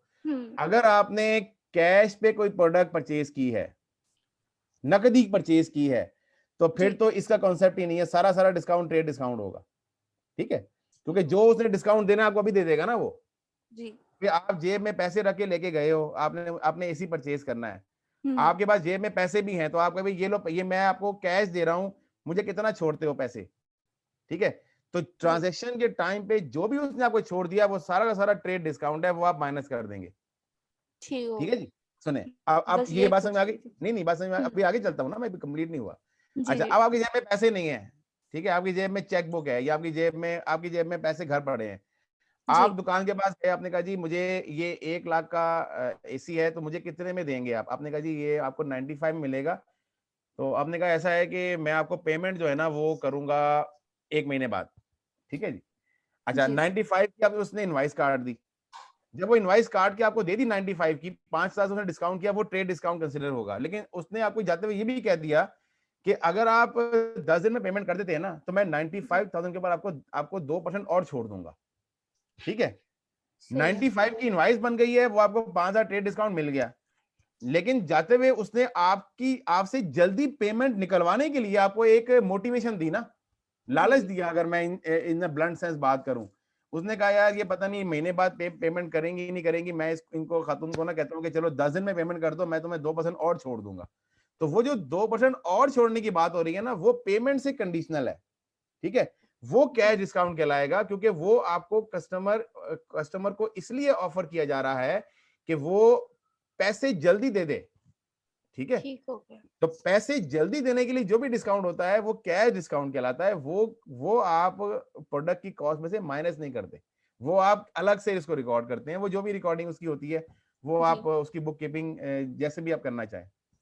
यहाँ पे प्रोडक्ट की कॉस्ट में से माइनस करने की बात हो रही है, तो ट्रांजैक्शन के टाइम के ऊपर जो भी छूट आपको मिल जाएगी वो आपका ट्रेड डिस्काउंट कहलाएगा। ट्रेड डिस्काउंट की तो कोई ठीक हो एंट्री भी गया नहीं सर। करते, इसको तो हम ट्रेड ही नहीं करते। हाँ जी, नहीं करते ना, तो वो जस्ट से हम फिर इनवाइस में इतना हम क्यों घूम रहे थे? सर घूमना कोई बात नहीं, सवाल तो सवाल है ना। तो ये चीज कंफ्यूजिंग क्रिएट कर रही थी ना, आप कहते कि इसको हम एसेट की प्राइस में से लेस करेंगे, ये तो सर बाज औकात ना होता ये है, बाज औकात होता ये है कि इनवाइस के ऊपर लिखा होता है इतने % डिस्काउंट, ठीक है, लेकिन फिर भी हम आपकी रिकॉर्ड तो वही करेंगे नेट प्राइस जो हमने पे किया है या जो बिल्कुल हमने पे करें। करनी है। जब आप सर ये जो रिकॉर्डिंग की बात, हम कैलकुलेशंस की बात कर रहे हैं, ये जो एंट्री तो आप करेंगे ना उसी अमाउंट से जो आप फाइनल कैलकुलेट करेंगे, ठीक है। हम जब पेपर के ऊपर कैलकुलेट करने की बात करते हैं ना कि हमें कितने का ये पड़ गया एसेट, तो उसकी लिस्ट प्राइस हम देखते हैं कि उसकी लिस्ट प्राइस क्या आती है, हमें ट्रेड कितना मिल गया वो माइनस कर देते हैं, इंस्टॉलेशन कितनी है वो ऐड करते हैं, अभी वो न्यूमेरिकल करते हैं ना, आपको इसमें क्लियर हो जाएगा। तो अगर ट्रेड डिस्काउंट आपको अलग से दिया हुआ है, अगर आपको डायरेक्टली नेट प्राइस दी हुई है तो फिर तो ट्रेड डिस्काउंट का कोई इशू ही नहीं है ना, ठीक है, फिर तो कोई इशू नहीं है ट्रेड डिस्काउंट का। आपको नेट प्राइस डायरेक्ट दे दी है, उसे कैश प्राइस कहते हैं। यानी अगर हम बात करें ना, अगर हम बात करते हैं ना, अगर हम बात करें list price less trade discount, तो ये कहलाती है कैश प्राइस, ठीक है। जैसे मैंने वो एग्जांपल दिया आपको, तो लिस्ट प्राइस है इस एसेट की, लेट्स सपोज 1 लाख, आपको उसने 5,000 रुपये फौरन छोड़ दिए कि जी ये मैं आपको माइनस कर दूं, तो आपको कैश कितना पे करना पड़ेगा, वो 95 पे करना पड़ेगा, ये कैश प्राइस। अगर आपको डायरेक्टली कैश प्राइस दी हुई है तो आप फिर इग्नोर करते हैं उन चीजों को, बाकी चीजें। ये तो एग्जाम क्वेश्चन के अंदर अगर दोनों चीजें दी हुई होती है ना, तो मैं उसके हिसाब से ये बात कर रहा हूं। अगर वो ये लिस्ट प्राइस की जगह कोई और अगर लफ्ज यूज करता है, क्या मतलब क्या करेगा, आप करें? ये वहां से पूछ रहा हूं, ये तो मुझे नहीं पता। नहीं मुझे तो नहीं पता, आप करवाएं। फैक्ट्री प्राइस कह लें, फैक्ट्री प्राइस कह लें, ठीक है, नॉर्मल प्राइस कह लें, अनडिस्काउंटेड प्राइस कह लें, ठीक है, ग्रॉस ऐसा भी प्राइस लफ्ज यूज कर सकता है जिसके अंदर ऑलरेडी ट्रेड डिस्काउंट डिस्काउंट हो। हाँ जी, वो ये कभी वो ये भी कह कंफ्यूज क्यों, इतना जालिम नहीं है एग्जामिनर, क्यों समझते हैं एग्जामिनर को जालिम?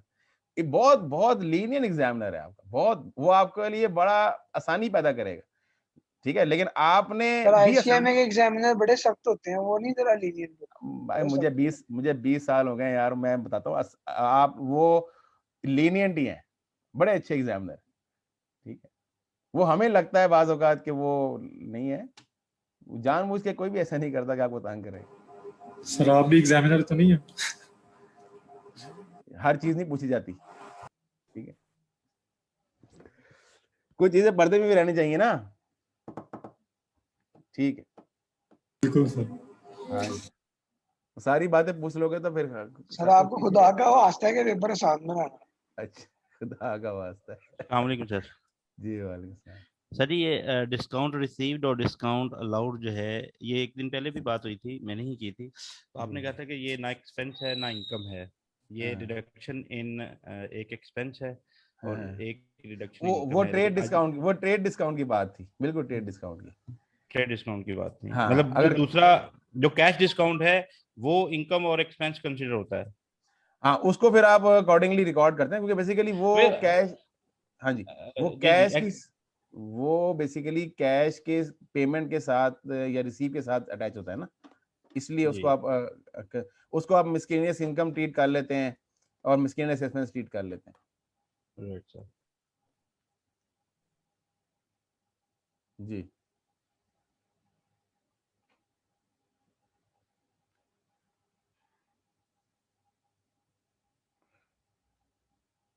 और क्या सवाल है? ओके, अच्छा, ये बात ना मुझे वैसे IS2 में डिस्कस करनी चाहिए थी, फिर यहाँ पे डिस्कस बार मैंने वहाँ पे एज्यूम किया कि आप लोग पता थी, लेकिन बार चले कोई बात, यहाँ पे हो गई। ओके जी, इसके बाद ये आइटम हम इग्नोर कर देंगे, जैसे ये सेम आइटम जो हमने वहाँ बात की थी IS2 में, कि जैसे एडमिन ओवरहेड्स हैं, इनिशियल ऑपरेटिंग लॉसेज हैं, ट्रेनिंग, स्टाफ ट्रेनिंग है और एबनॉर्मल वेस्टेज है, ठीक है। स्टाफ ट्रेनिंग, नॉर्मली आपने कोई जनरेटर अगर इंस्टॉल करवाया है तो आपने उसको ऑपरेट करवाने के लिए स्टाफ को ट्रेन करवाया है, प्रोफेशनली ट्रेन करवाया, तो वो एक्सपेंस आउट होगा, वो कॉस्ट में ऐड नहीं होगा, ठीक है। और अगर आपने कोई लोगों को खाना शाना खिलाया है, जिन्होंने स्टाफ को किया है, तो वो एडमिनिस्ट्रेटिव ओवरहेड्स हैं, ठीक है। तो कोई लॉसेज एबनॉर्मल वेस्टेज हो गया, कोई कोई पार्ट लगाते हुए टूट गया है, तो वो पार्ट भी आपका एबनॉर्मल वेस्टेज में आएगा, वो कॉस्ट का पार्ट नहीं होगा। फॉर एग्जांपल अगर आप इंस्टॉल करने जा रहे थे तो आपका एक प्लग वो टूट गया है, तो वो एबनॉर्मल वेस्टेज है, वो आप एक्सपेंस आउट करेंगे, वो कॉस्ट का पार्ट नहीं बनेगा। सर ये ऑपरेटिंग लॉस में क्या चीज़ आती है इनिशियली? ऑपरेटिंग लॉसेस में ये होता है कि जब आप एसेट को नॉर्मली स्टार्ट करते हैं ना, तो इनिशियली उस पे जब आप रन करते हैं तो उसमें कुछ लॉसेस आ जाते हैं। फॉर एग्जांपल आपने जब इनिशियली प्लांट को चलाया तो उसने कुछ प्रोडक्ट्स जो मैन्युफैक्चर किए हैं या उसने कोई जो नुकसान हो गया, फॉर एग्जांपल आपने कोई जनरेटर ऑन किया, तो उस जनरेटर के ऑन से कुछ एबनॉर्मली वो जब ऑपरेट हुआ तो एक दो वायर्स वगैरह जल गई किसी कमरे की, ठीक है। तो वो गलती ये थी कि आपने उसमें सही तरह लोड को डिस्ट्रीब्यूट नहीं किया हुआ था, वो भी आपकी तरह से ऑपरेटिंग लॉस कंसिडर होगा। तो वो आपने दोबारा तारें डलवाई हैं अगर, तो वो फिर एक्सपेंस आउट करेंगे, कॉस्ट में ऐड नहीं करेंगे। मतलब कोई भी मसला हो जाए शुरू में, जब तक एसेट बिल्कुल सही कंडीशन में रन नहीं करता, वो आप जो है ना, अगर आपकी इनएफिशिएंसी की वजह से हुआ है तो आप उसको एक्सपेंस करेंगे, अगर वो एसेट के लिए जरूरी है तो फिर आप कॉस्ट का पार्ट बनाएंगे। अभी हमने 3-4 सवाल करने हैं, वहां पे एग्जांपल्स आ जाएंगे इन सब आइटम्स की। अभी देखें ना, अभी थ्योरी पढ़ रहे हैं ना, थ्योरी के अंदर तो बहुत सारी एग्जांपल आपके जहन में भी आ सकती हैं। और तीसरा जो एरिया है जो कि जिसके ऊपर थोड़ा सा स्टूडेंट्स कंफ्यूज होते हैं, हालांकि होना नहीं चाहिए बहरहाल, लेकिन इंशाल्लाह नहीं होंगे मेरे पास कंफ्यूज, वो है जी रिमूवल कॉस्ट। इसको रिस्टोरेशन कॉस्ट भी कहते हैं, इसको डिसमेंटलिंग कॉस्ट भी कहते हैं, इसको डीकमीशनिंग कॉस्ट भी कहते हैं। ये अल्टरनेट टर्मिनोलॉजीज हैं जो एक ही इनका मीनिंग ये होता है कि जो आप एसेट की कॉस्ट, जो एसेट की लाइफ कंप्लीट हो जाती है, तो उस लाइफ के कंप्लीट होने पे उस एसेट को अगर आपने साइट को रीस्टोर करना है, तो वो जो रीस्टोरेशन की जो कॉस्ट है, इफ ऑब्लिगेटरी, ये बड़ा इंपॉर्टेंट वर्ड है, अगर वो आपके इनिशियल कॉन्ट्रैक्ट के अंदर लिखा हुआ है कि आपने ये चीज वापस करवा के जानी है, खत्म करनी है। फॉर एग्जांपल अगर आप किसी रेंटल बिल्डिंग में बैठे हुए हैं और आपने वहां पे जनरेटर इंस्टॉल किया है और आपने कहा जी 10 साल के बाद हम ये जनरेटर यहाँ से रिमूव कर लेंगे, लेकिन वो ऑनर कहता है जी 10 साल के बाद आप ये एसेट हमें रिमूव तो करेंगे, लेकिन ये जगह हमें बिल्कुल आपने वापस इसी कंडीशन में वापस करनी है। तो फिर उस एसेट की जो रिमूवल कॉस्ट है वो भी आपको पे करना ऑब्लिगेटरी है, तो वो आप फिर उसका इनिशियल एस्टिमेट लगाएंगे, ठीक है, और उसकी प्रेजेंट वैल्यू कैलकुलेट करेंगे आज, यानी डिस्काउंट करके कैलकुलेट करेंगे, डिस्काउंट फैक्टर यूज करेंगे, कोई भी इंटरेस्ट रेट लेके जो आपको क्वेश्चन में दिया होगा, उससे फिर आप उसको रिकॉर्ड करेंगे एज पर IS 37। ये IS 37 कहता है आपको कि आपने इसको रिकॉर्ड करना है, ठीक है। और ये जो अगली सेंटेंस लिखा हुआ है कि this discount on the liability would then be unwound, ठीक है। ये वाला जो पॉइंट है ना, जो मैं इस वक्त रेड अंडरलाइन कर रहा हूँ, ये वाला पॉइंट मैं अभी डिस्कस नहीं कर रहा। ये जो पॉइंट है ये हम डिस्कस करेंगे जब इसका न्यूमेरिकल करेंगे। इस न्यूमेरिकल में ख्याल इसका हम एक्सरसाइज नंबर 5 है मेरे ख्याल से, हाँ जी, ये एक्सरसाइज नंबर 5 करेंगे ना, इसमें मैं आपको इसका न्यूमेरिकल करवाऊंगा, वहां पे समझाऊंगा कि इसका क्या मतलब था। फिर वहां पे आपको मैं इस शीट पे वापस लेके आऊंगा, ये 1 वाली शीट में, और ये सेंटेंस मैं आपको दोबारा पढ़वाऊंगा कि ये इसका मतलब ये था, ठीक है।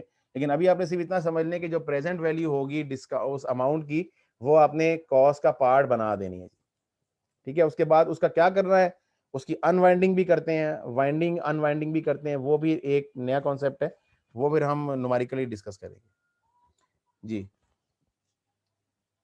सर ये रिपीट कर देगा, ये रिमूवल इंस्ट्रक्शन थोड़ा सा दोबारा। रिमूवल की कॉस्ट ये है कि जब एक एसेट अपनी यूजफुल लाइफ कंप्लीट कर लेता है, तो उसके बाद जब आपने इसको जहाँ पे इंस्टॉल करवाया है, वो इंस्टॉलेशन की जो स्पेस है वो आपको वापस रीस्टोर करके देनी होती है। आपने कोई वहाँ पे बेसमेंट बनाई थी, कोई बेस बनाई थी, कोई वहाँ पे स्ट्रक्चर खड़ा किया था जो सिर्फ उसी एसेट के लिए खड़ा किया था।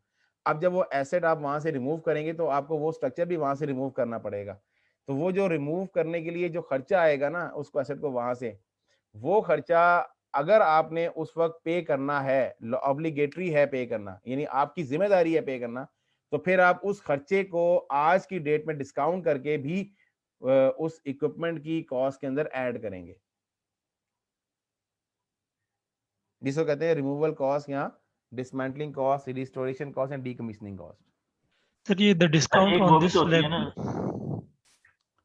जी जी, the discount on this liability would be involve, ये सर जरा समझाएं। हाँ, मैंने ये कर्ज किया ना कि जो रेड वाली लाइन है ना, ये मैंने अभी नहीं पढ़नी है, मैंने काट दी थी, मैंने फाइन पढ़ी सर, नहीं। ठीक है सर, ठीक। सर ये दो तरह की आती है ना, एक ये डिसमेंटलिंग, एक होती है कि अगर हमने कोई नया पुराना प्लांट रिमूव कर दिया, नया प्लांट लेके लगा रहे हैं, अब नए प्लांट की जो वो नया वर्जन है या जो आप कह लें जैसे भी है, अब उसकी जो पुरानी जो सेटिंग थी वो हम उसको रिमूव कर रहे हैं उसकी साइट को, फिर उसको प्रिपेयर कर रहे हैं, नए सर के लिए चला रहे हैं वो तो ऊपर आएगी ना, वो सेकंड वाले कंपोनेंट में ऐड हो गई ना, वो तो आपने नेसेसरी प्रिपरेशन, साइट प्रिपरेशन है, वो तो साइट प्रिपरेशन है ना। Okay sir. ठीक है, ये वो है जब लाइफ खत्म होने के बाद की बात होगी, वो तो अभी शुरू हुई है लाइफ। ठीक है, ये वो शुरू हुई है लाइफ। ये जवानी की बात है ना सर। हाँ, वो बुढ़ापे की बात है। चलो ये इसने क्लियर कर दिया। सर ये रेजिडुअल वैल्यू वाला ही कॉन्सेप्ट है ना कि स्टार्टिंग में ही उसकी कॉस्ट निकाल लेनी है। हाँ, आप उस आज की डेट में उसको हम जो है ना एस्टिमेट कर लेते हैं। ठीक है, बिल्कुल ऐसी है भाई। आज ही हम एक एक्सपर्ट को बुलाएंगे ना और उससे पूछते हैं यार तुमने ये बेसमेंट बनाई है, अब ये जब 10 साल बाद इसको हमने रिमूव करना है तो कितना खर्चा आएगा, तो उसने कहा जी सर इसमें 50,000 रुपये आएगा। तो आप 50,000 रुपये की डिस्काउंटेड वैल्यू निकालेंगे, वो होता है 32,000 रुपये आए, तो 32,000 आप कॉस्ट में ऐड कर लेंगे। बाकी इस 32,000 क्या, ठीक है, बाकी 32,000 क्या करना है वो अभी देखते हैं आगे जाके। सर जी जी सर ये रेजिडुअल वैल्यू का जो भी बात हुई है, इसका तो बेनिफिट से ताल्लुक नहीं है, यहाँ पर तो एक रिमूवल की बात हो रही है, तो ये फिर कैसे रिलेट करती है अगर आप इससे एग्री करते हैं तो? बिल्कुल रिलेट उस सेंस में नहीं कर रहा, सिर्फ कैलकुलेशन के हद तक रिलेट कर रहा है कि वो भी एंड पे है, ये भी एंड पे है। वो जो उसने एस्टिमेशन दी है सर, पैशन हो सकता है उस टाइम गवर्नमेंट को जो हो इमरान खान जैसी जी उस टाइम जो उसने एस्टिमेशन दिया होगा डिसमेंटलिंग की जो कॉस्ट आई होगी, उस टाइम हो सकता है गवर्नमेंट को इससे भी आगे हो, वो जो 50 लाख हो 1 लाख लग जाए। हाँ जी, वो तो फिर बाद में वो फिर एक्सपेंस वहीं पे रिकॉर्ड कर लेंगे ना। ठीक है,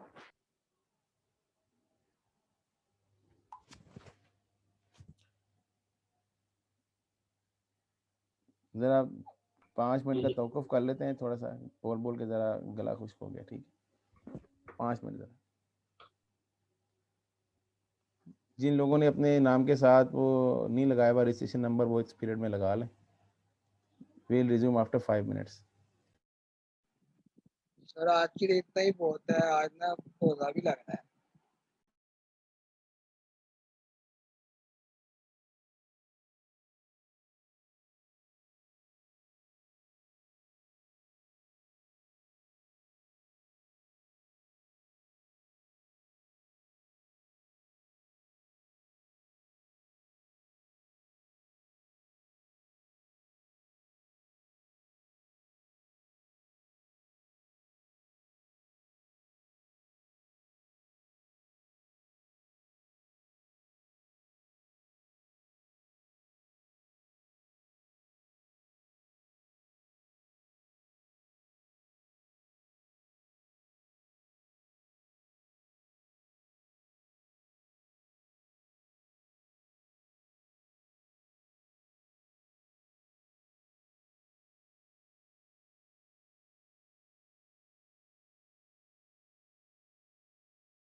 जी class, let's continue our discussion. Okay, अच्छा अब यहाँ से ऑनवर्ड जो है वो हम कुछ न्यूमेरिकल एग्जांपल्स को देखते हैं, और अब जो आपकी स्पेसिफिक क्यूरीज थी ना वो यहाँ पे कवर इंशाल्लाह हो जाएंगी। ठीक है, अब वो 3-4 सवाल हमने करने हैं जिसमें हम डिफरेंट एग्जांपल्स को देखेंगे। ओके जी, एक्सरसाइज नंबर 1। अच्छा, ये जो वर्कबुक है ये मैं आपके साथ शेयर कर लूँगा। इसमें सोल्यूशन जब हम कर लेंगे ना तो सोल्यूशन वाली शीट शेयर करूँगा मैं। तो ये अब जिसमें देखें ना आगे क्वेश्चंस हैं डिफरेंट, ये क्वेश्चन जब ये सॉल्व हो जाएंगे, ये सारी शीटें फिल हो जाएंगी, तो ये इंशाल्लाह आपसे मैं शेयर कर लूँगा। तो अभी तो ये ब्लैंक शीटें हैं सारी, तो सॉल्व करते हैं जी इसको। एक्सरसाइज नंबर 1 है, an entity started construction of a building for its own use on April 1, 2007 and incurred the following cost. ठीक है, all cost are in thousands. ठीक है, अच्छा, परचेज प्राइस ऑफ लैंड है, स्टैम्प ड्यूटी है, legal fees है, site preparation है, material है, लेबर है, वगैरह वगैरह चीज़ें दी हुई हैं। अच्छा, इसमें ना अब चूंकि पेपर हमारा MCQs है, लेकिन बहरहाल अभी उसको हम जब पढ़ते हैं तो हम तो पेपर की तैयारी तो ठीक है करेंगे, लेकिन हम कॉन्सेप्ट वाइज देखते हैं। तो एक फॉर्मेट हम बनाते हैं, तो फॉर्मेट में हम ये बनाते हैं कि ये आइटम है, ठीक है, ये इसकी कॉस्ट है,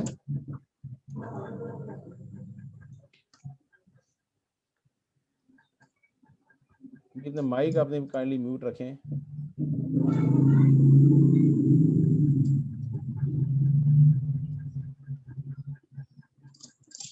ठीक है, ये हम एक फॉर्मेट बनाते हैं कि आइटम है, उसकी कॉस्ट है, ये इसमें से एसेट कितना है, उसमें से एक्सपेंस कितना है। ठीक है, तो फॉर एग्जाम्पल हम पहले आइटम पूरा लिख लेते हैं और यहाँ पे हम लिख लें कैलकुलेशन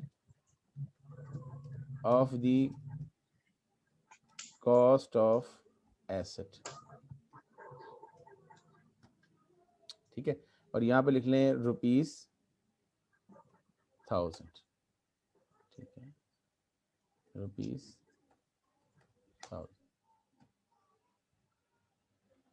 ये जरूर लिखा करें, ये राउंडिंग होता है कि हम इस पे राउंड कर रहे हैं इसको। ठीक है सर, जी बेटा। ये ना आपकी स्क्रीन पे ये साइड पर शो हो रहा है, तो वो मुझे स्क्रीन पूरी नजर नहीं आ रही, मतलब हमारे नाम शो हो रहे हैं, तो नहीं, ये वो आपकी, नाम तो मैंने तो खत्म किया है बेटा, मैंने तो कुछ नहीं। सर ये उसको आप, मिनिमाइज कर सकते हैं।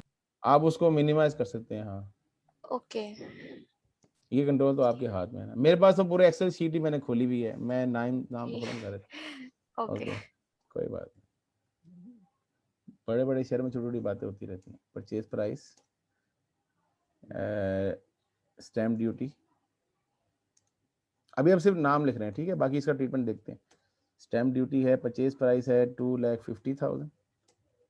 ठीक है, ये 250, ये बेसिकली 250 मिलियन है। ठीक है, ऊपर राउंडिंग की हुई है ना उसको, इसलिए वो आ रहा है।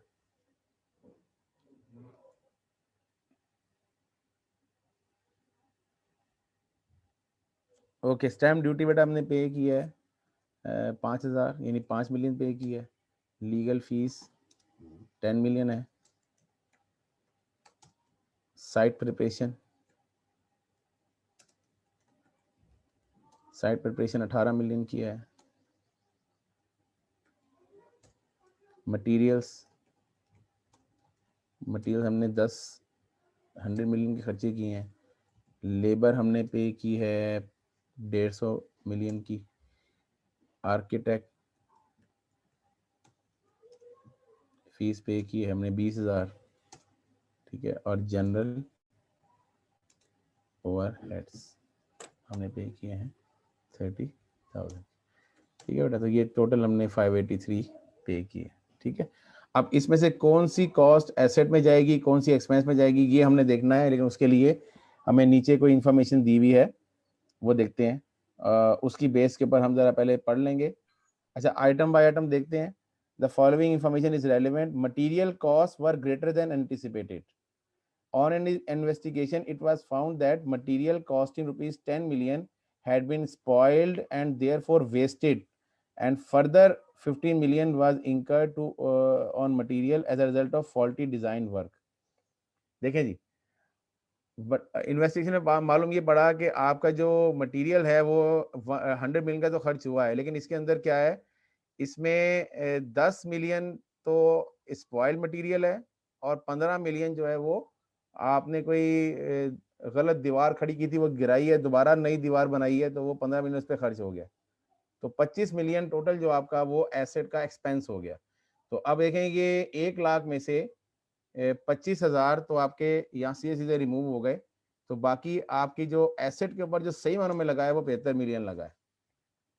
ठीक है, यानी 100 मिलियन में से 25 मिलियन जो अमाउंट था वो आपका एक्सपेंस आउट या लॉसेस होगा।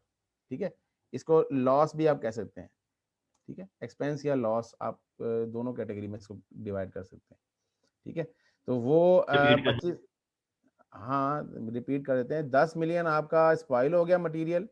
ठीक है, और 15 मिलियन उसके अंदर शामिल है जो आपने फॉल्टी डिज़ाइन वगैरह बनाया था, उसके अंदर खर्च हो गया। तो वो 25 मिलियन बनता है, वो आप माइनस कर देंगे, बाकी 75 मिलियन आपका एसेट के ऊपर सही मानों में खर्च हुआ है। बाकी तो ये फॉल्टी लॉसेस है ना, ये तो आप एक्सक्लूड कर देंगे इसको एसेट की कॉस्ट में से। ठीक है,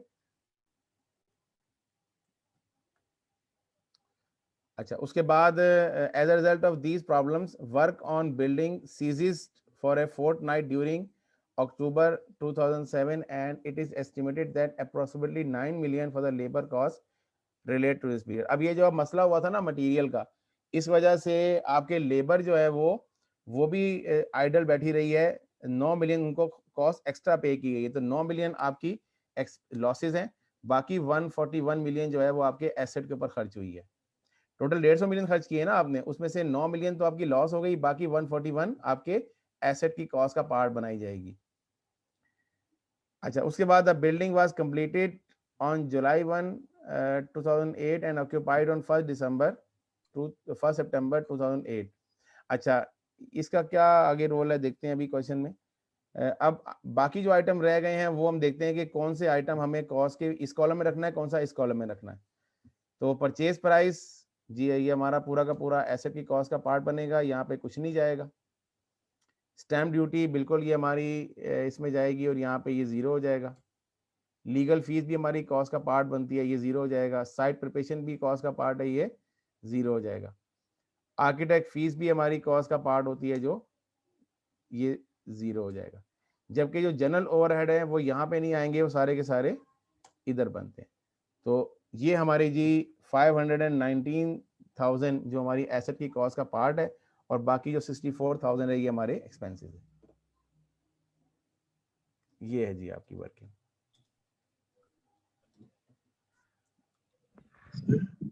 जी सर जो मटेरियल है वो 10% है या 10 मिलियन है? क्या लिखा हुआ है उधर? 10 मिलियन लग रहा है सर। मिलियन लग रहा है? ना करो यार तुम्हें रोजा लग रहा है। 10 मिलियन लिखा हुआ है, ठीक, कोई बात, होता है, रमजान में बात हो जाता है।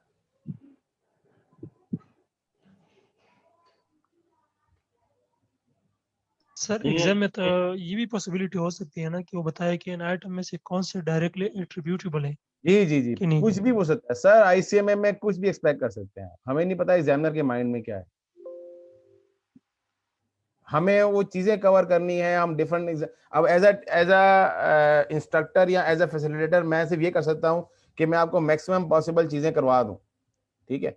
अब उसी के दरमियान वो कुछ चीज उसी से मिलती जुलती वो एग्जाम पूछे या एग्जामिनर पूछे या उससे कोई और एरिया को किसी और तरीके से टेस्ट कर ले, ये अब एग्जामिनेशन डिपार्टमेंट का एक मैंडेट है, वो देखते हैं।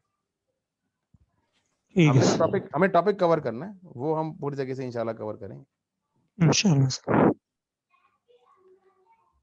जी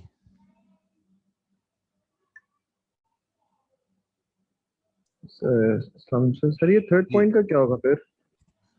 थर्ड पॉइंट इन्होंने कोई रेलेवेंट दिया है मेरे ख्याल से, इसमें इन्होंने क्वेश्चन को ना आगे एक्सटेंड किया होगा जहाँ पे डेप्रिसिएशन कैलकुलेट इन्होंने करवाना होगा, तो मे पॉसिबल इन्होंने उस सर्विस को यूज करना हो, लेकिन अभी फिलहाल इस क्वेश्चन में इसका ताल्लुक कोई नहीं है। जी सर, ये इंफॉर्मेशन है, 1 सितंबर से उसको बुक करेंगे, अपनी बुक्स में रिकॉर्ड करेंगे। चले वो तो जब उसने कुछ पूछा होगा तो बताएंगे ना, अभी तो उसने कुछ नहीं पूछा। सर इन केस अगर बोरिंग कॉस्ट होती तो वो 1 जुलाई तक बस होती और उसके हाँ बाद जी, एक्सपेंस बोरिंग आउट कर बोरिंग देते। कॉस्ट, हाँ जी बिल्कुल ठीक है, बिल्कुल वो आगे बिल्कुल ठीक है, यू गॉट द पॉइंट कि अगर बोरिंग कॉस्ट होती तो हम 1 जुलाई तक लेंगे, आगे 1 सितंबर तक इग्नोर कर देंगे। Very good point.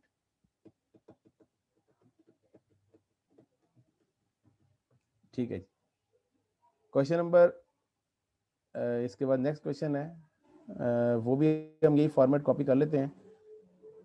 अब इसमें बल्कि अब इसको आप ना, नहीं ये थोड़ा सा टेक्निकल क्वेश्चन है, इसमें कुछ आइटम ज़्यादा हैं, तो लेट्स कैलकुलेट। ये एक्सेल के अंदर एक ऑप्शन हमारे पास अवेलेबल होता है कि हम चीज़ों को रीयूज़ कर सकते हैं। बहरहाल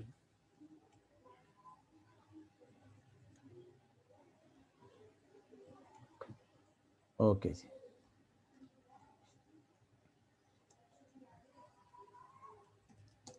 जी यहाँ पे परचेज प्राइस है, ज़रा लिखना पड़ेगा। परचेज प्राइस दी हुई है 5,70,000।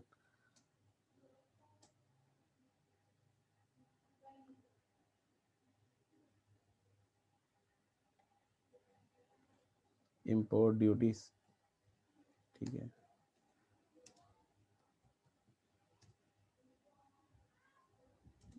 NR non refundable 1 lakh. उसके बाद इंस्टॉलेशन, ये टाइपिंग की स्पीड वाला मामला है। फ्यूल कॉस्ट, स्पेलिंग की गलती माफ,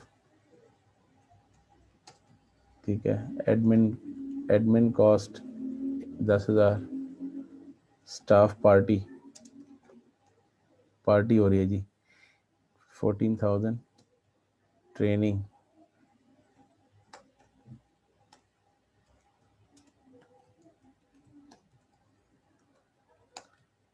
टेस्टिंग 10980 और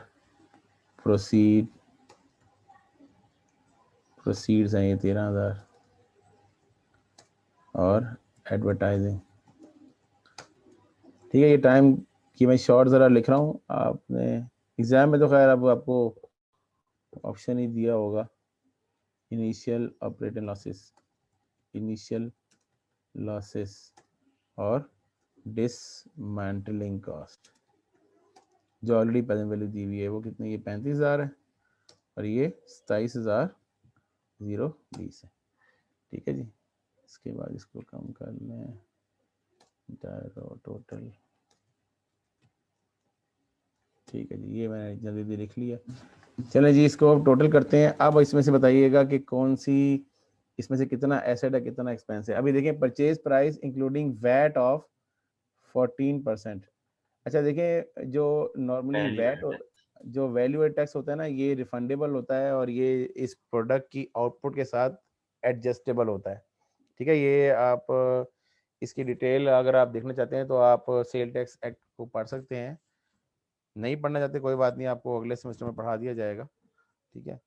तो सेल टैक्स एक्ट के अंदर लिखा होता है कि किसी प्रोडक्ट पे अगर आपने वैट पे किया है तो वो उसकी आउटपुट के साथ एडजस्टेबल होता है, तो वो आप इसमें से माइनस करें। तो इसके 2 हिस्से करें जी, कैसे करेंगे? इसमें से वैट कितना है और कॉस्ट कितनी है? 70,000 सर है वैट।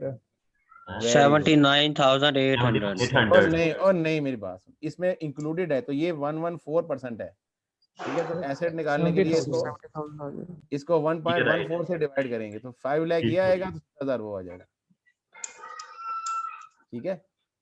ये 1.14 से डिवाइड होगा जी, क्योंकि 14% इसमें इंक्लूडेड है, तो जो 100 हाँ ठीक है जी। इंपोर्ट ड्यूटी सारी की सारी आपके पास नॉन रिफंडेबल है, तो ये सारी कॉस्ट का पार्ट बन जाएगी, ठीक है। इंस्टॉलेशन कॉस्ट का पार्ट बन जाएगी, फ्यूल कॉस्ट का पार्ट बन जाएगी, एडमिन कॉस्ट सारी की सारी आपका एक्सपेंस होती है वो इधर आ जाएगी, ठीक है। और स्टाफ पार्टी इधर आ जाएगी, पार्टी की कोई कॉस्ट इसमें ऐड नहीं होती, ट्रेनिंग की कॉस्ट कभी भी ऐड नहीं होती, वो इधर आ जाएगी। टेस्टिंग आप इधर ले आए, प्रोसीड। अच्छा आप ये पॉइंट ज़रा समझिएगा प्लीज़। होता ये है कि IAS 16 के अंदर ना एक प्रोविज़न दी होती है कि जब आप इनिशियल प्लांट को जब टेस्ट कर रहे होते हैं ना, तो उस टेस्ट करने में होता ये है कि कुछ प्रोडक्ट बनाई जाती हैं, ठीक है। जब आप इनिशियल प्रोडक्ट बनती है ना, तो वो प्रोडक्ट मार्केटेबल नहीं होती हैं, वो प्रोडक्ट ना ज़रा हल्की क्वालिटी की बनती हैं या वो हल्की सी डैमेज होती हैं। तो उनको भी आप सेल अगर कर देते हैं तो वो आप उससे जो रेवेन्यू आता है तो वो उसको आप इनकम ना रिकॉर्ड करें, उसको आप कॉस्ट में से माइनस कर दें, ठीक है। मसलन आपने एक मैन्युफैक्चरिंग प्लांट लगाया है और आपने उसमें प्रोडक्ट को मैन्युफैक्चर किया, तो जो आपने पहला रन चलाया था वो आपने टेस्ट रन चलाया था, तो उस टेस्ट रन में कुछ प्रोडक्ट तो मैन्युफैक्चर किए है ना आपने कहा नहीं ये जो प्रोडक्ट है ये पहले रन की है, तो हम ऐसा करते हैं इसको ज़रा मार्केट में सेल करते हैं हाफ प्राइस के ऊपर, सिर्फ ये चेक करने के लिए कि हमारी प्रोडक्ट की क्वालिटी ठीक जा रही है कि नहीं जा रही। तो वो जो सेल होती है, जो बाय प्रोडक्ट सैंपल सेल होती है, वो चूंकि अभी कमर्शियल प्रोडक्शन नहीं है, लिहाजा उसको आप जो प्रोसीड है उसको रेवेन्यू रिकॉर्ड नहीं करते, अपने कॉस्ट में से माइनस करते हैं। तो इसको आप माइनस करेंगे कॉस्ट में से, ये एज ए डिडक्शन यहाँ पे शो होगा, ठीक है। इसको मैं रेड करता हूँ ताकि ये पता लगे कि ये डिडक्शन है, ठीक है। It is a deduction from that asset. अच्छा, उसको एडवर्टाइजिंग हम सारी की सारी जो है वो एक्सपेंस ट्रीट करते हैं। इनिशियल लॉसेस हम कभी भी रिकॉर्ड नहीं करते, वो हमारे एक्सपेंस होते हैं। और डिसमेंटलिंग कॉस्ट, हाँ जी बिल्कुल, ये हम रिकॉर्ड करते हैं, ये हमारी कॉस्ट का पार्ट होती है। तो देखिए जी, टोटल 9,17,000 में से जो हमारी इसको ये माइनस आएगा, हाँ, तो 8,91,000 में से हमारी जो उसका ब्रेकअप आया वो ये आया है। Excuse me sir. जी जी सर, ये फ्यूल कॉस्ट इसमें ऐड हो गया है, इसकी जरा समझा दें किस तरह होगा। फ्यूल कॉस्ट ये ट्रांसपोर्टेशन है ना जी, ट्रांसपोर्टेशन की फ्यूल कॉस्ट लगी है आपने। ठीक है सर। मैंने वो शॉर्टकट मारा था ना यार, मेरी गलती हो गई तुमसे। ये और ये सर ये प्रोसीड फ्रॉम सेल जो है, हाँ। ये तो at the time of purchase ये चीज मतलब मालूम नहीं होती, तो फिर ये किस तरह का? नहीं, परचेज नहीं, इंस्टॉल भी तो कर रहे हैं ना आप उसको, अभी तो रनिंग कंडीशन में आया ही नहीं है वो। अब इंस्टॉल, अब एक प्लांट आपने परचेज कर लिया, उसको इंस्टॉल भी तो करते हैं ना, टेस्टिंग भी तो करते हैं, ठीक है। सारा उसी प्रोसीजर के अंदर है ना। ठीक है। अब आपको ना मैं एक होमवर्क देने लगा हूँ। ये आपने क्वेश्चन नंबर 3 जो है ये कल घर से करके लेके आना है जी। इसमें मैंने आंसर दिया हुआ है, ठीक है। आंसर को आप ना अगर आंसर आए तो कोई बात नहीं, आप अटेम्प्ट जरूर करके लाइएगा।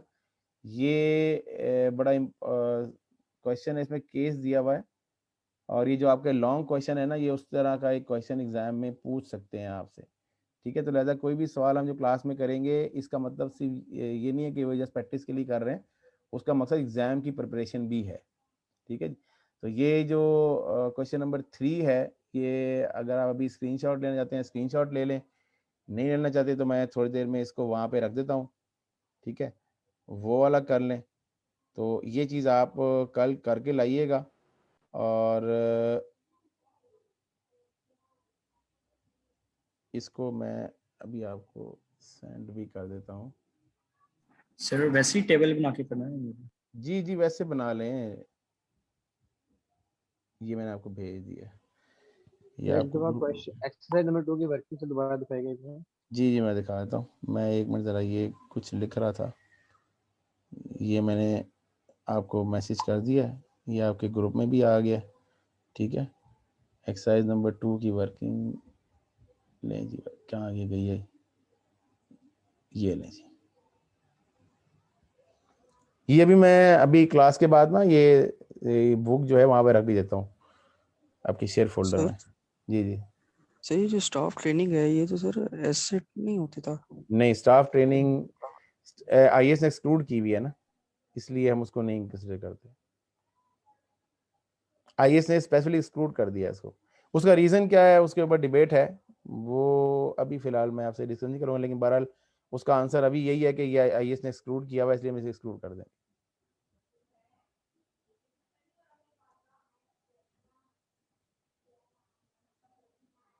सही, अपनी प्रोसीड को रेड मार्क की कैसे बात आई है? प्रोसीड ये पैसे मिले हैं ना आपको, पे तो नहीं ना किए आप, ये पैसे मिले हैं आपको। हां, प्रोसीड फ्रॉम सेल्स ऑफ, ये सॉरी ये भी माइनस हो जाएगा यार, ये माइनस होगा, ये सही है। अब सही है, दोबारा स्क्रीनशॉट ले लें। यार आपने मुझे फॉर्म में लेके देने थे इरफान। प्लीज अपने माइक को म्यूट रखें if you are talking to someone and personally, please make, ये रिकॉर्डिंग का पार्ट बन जाती है चीजें सारी, वेरी सेंसिटिव इशू। ये ऑफिशियली पूरा पाकिस्तान सुनेगा फिर इन बातों को। सर ये काइंडली वो शेयर फोल्डर में शेयर कर दीजिएगा। हाँ जी जी मैं कर, जी मैं कर। Thank you sir, thank you जी सर। जी जी सर पहला क्वेश्चन निकालिए, उसका सर स्क्रीनशॉट लेना था। जी बिल्कुल ले लें, जी बिल्कुल ले लें। वैसे कोई चंद सेकंड के बाद ये शेयर फोल्डर में आप पूरी एक्सेल फाइल ले लीजिएगा, लेकिन बाहर चलें कोई बात नहीं, आप नोट कर रहे होंगे, very good. Thank you sir.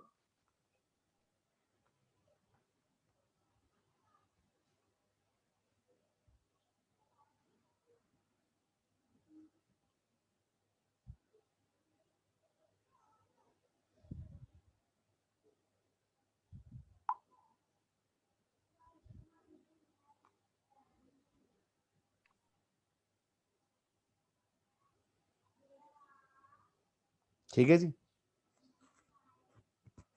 तो आज के लिए इतना ही काफ़ी है। इंशाल्लाह कल की क्लास में हम कंटिन्यू करेंगे। IAS 16 में अभी बहुत कुछ बाकी है जी, बहुत कुछ बाकी है। ठीक है, अभी तो IAS 16, और इसमें ज़्यादा टाइम हम इसलिए लगाएंगे कि आने वाले जितने भी स्टैंडर्ड्स हम पढ़ेंगे वो ये जो कॉन्सेप्ट हैं सारे वहाँ पे इस्तेमाल होंगे जी।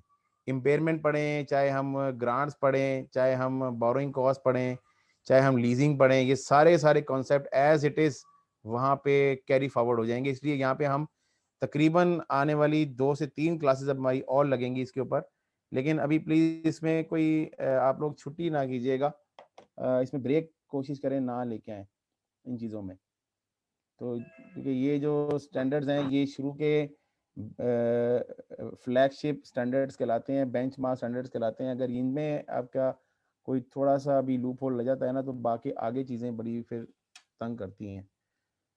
ठीक है, कोई सवाल? लॉन्ग आता है IAS 16 में से लॉन्ग है? सर मेरी बात सुने, एग्जामिनर कुछ भी दे सकता है, एग्जामिनर ने स्टैंडर्ड को टेस्ट करना है। We can not define the pattern for question paper, ठीक है। और faculty has nothing to do with the examination. जो लोग फैकल्टी का पार्ट होते हैं वो एग्जामिनेशन का पार्ट नहीं होते हैं, ठीक है। तो faculty is separate from examination, ठीक है। हमें स्टैंडर्ड कवर करना है।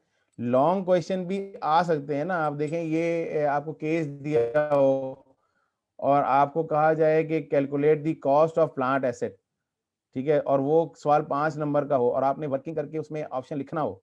जैसे वो एक लिखने वाला सवाल भी होता है ना, जैसे आपको मैंने ये दिखाया था, ये वाला मॉडल पेपर दिखाया था ना आपको मैंने। मॉडल पेपर के अंदर कुछ ये MCQs थे, ये चंद MCQs थे। उसके बाद देखें ये एक क्वेश्चन दिया हुआ है, केस दिया हुआ है, और आपने टाइप करना है यहाँ पे आंसर।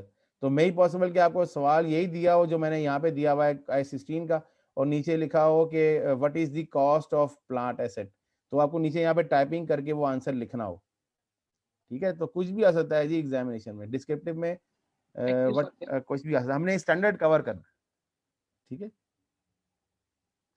ओके सर जी, यही तो फर्क है जी एकेडमिक्स और प्रोफेशनल स्टडीज में। प्रोफेशनल्स के अंदर आपको ओवरऑल कॉन्सेप्ट क्लियर होना चाहिए चीज़ों का, बाकी टेस्ट जिस तरह मर्जी कर लें आपको। आपने तो जी कंपनी का जाके पायलट बनना है ना, you are CFO and CEO of the company. तो वहां पे तो नहीं पता होता ना कि अगले दिन में क्या होगा, आपको पता होता है अगले दिन में क्या होगा। तो आपको तो पहले हर चीज़ के लिए तैयार रहना पड़ता है। तो तभी तैयार रहेंगे जब आप इन चीज़ों की प्रैक्टिस करेंगे और आपको इन चीज़ों पे एग्जामिनर टेस्ट करेगा, देन किसी कंपनी की बागडोर आपके हाथ में दी जाएगी ना। तो इंशाल्लाह you will be the CEO of any multinational company with multi-million salary. इंशाल्लाह यस। सैलरी वाली बात बड़ी अच्छी है ना, बड़ी अच्छी लगी है। Yes sir, yes sir. और लोग ले भी रहे हैं यार, ऐसी बात नहीं है, लोग ले भी रहे हैं, हमारे मेंबर्स ले रहे हैं अल्हम्दुलिल्लाह। सर मेरी कंपनी में ले रहे हैं सर। जी ले रहे हैं, बिल्कुल ले रहे हैं। तो इंशाल्लाह हम भी उनसे आगे जाएंगे इंशाल्लाह। अल्हम्दुलिल्लाह। ठीक है सर एक दफा लास्ट टाइम एक्सरसाइज नंबर 3 दिखा दीजिए। जी जी, लास्ट टाइम क्यों, मैं आपको बार बार दिखा दूंगा, मैं वहां पे रख देता हूँ ना। ये मैंने भेज भी दिया ग्रुप में एक्सरसाइज नंबर 3, तो मैंने व्हाट्सएप भी कर दिया, अगर आप अपना ग्रुप चेक करें ना व्हाट्सएप वाला, उसमें भी आ गई आपको। ओके क्लास है, मैं अब आपको ना ये शेयर फोल्डर में ये तीनों फाइलें रखता हूँ अभी। Thank you. Verma Alaina इल्लल बलाग।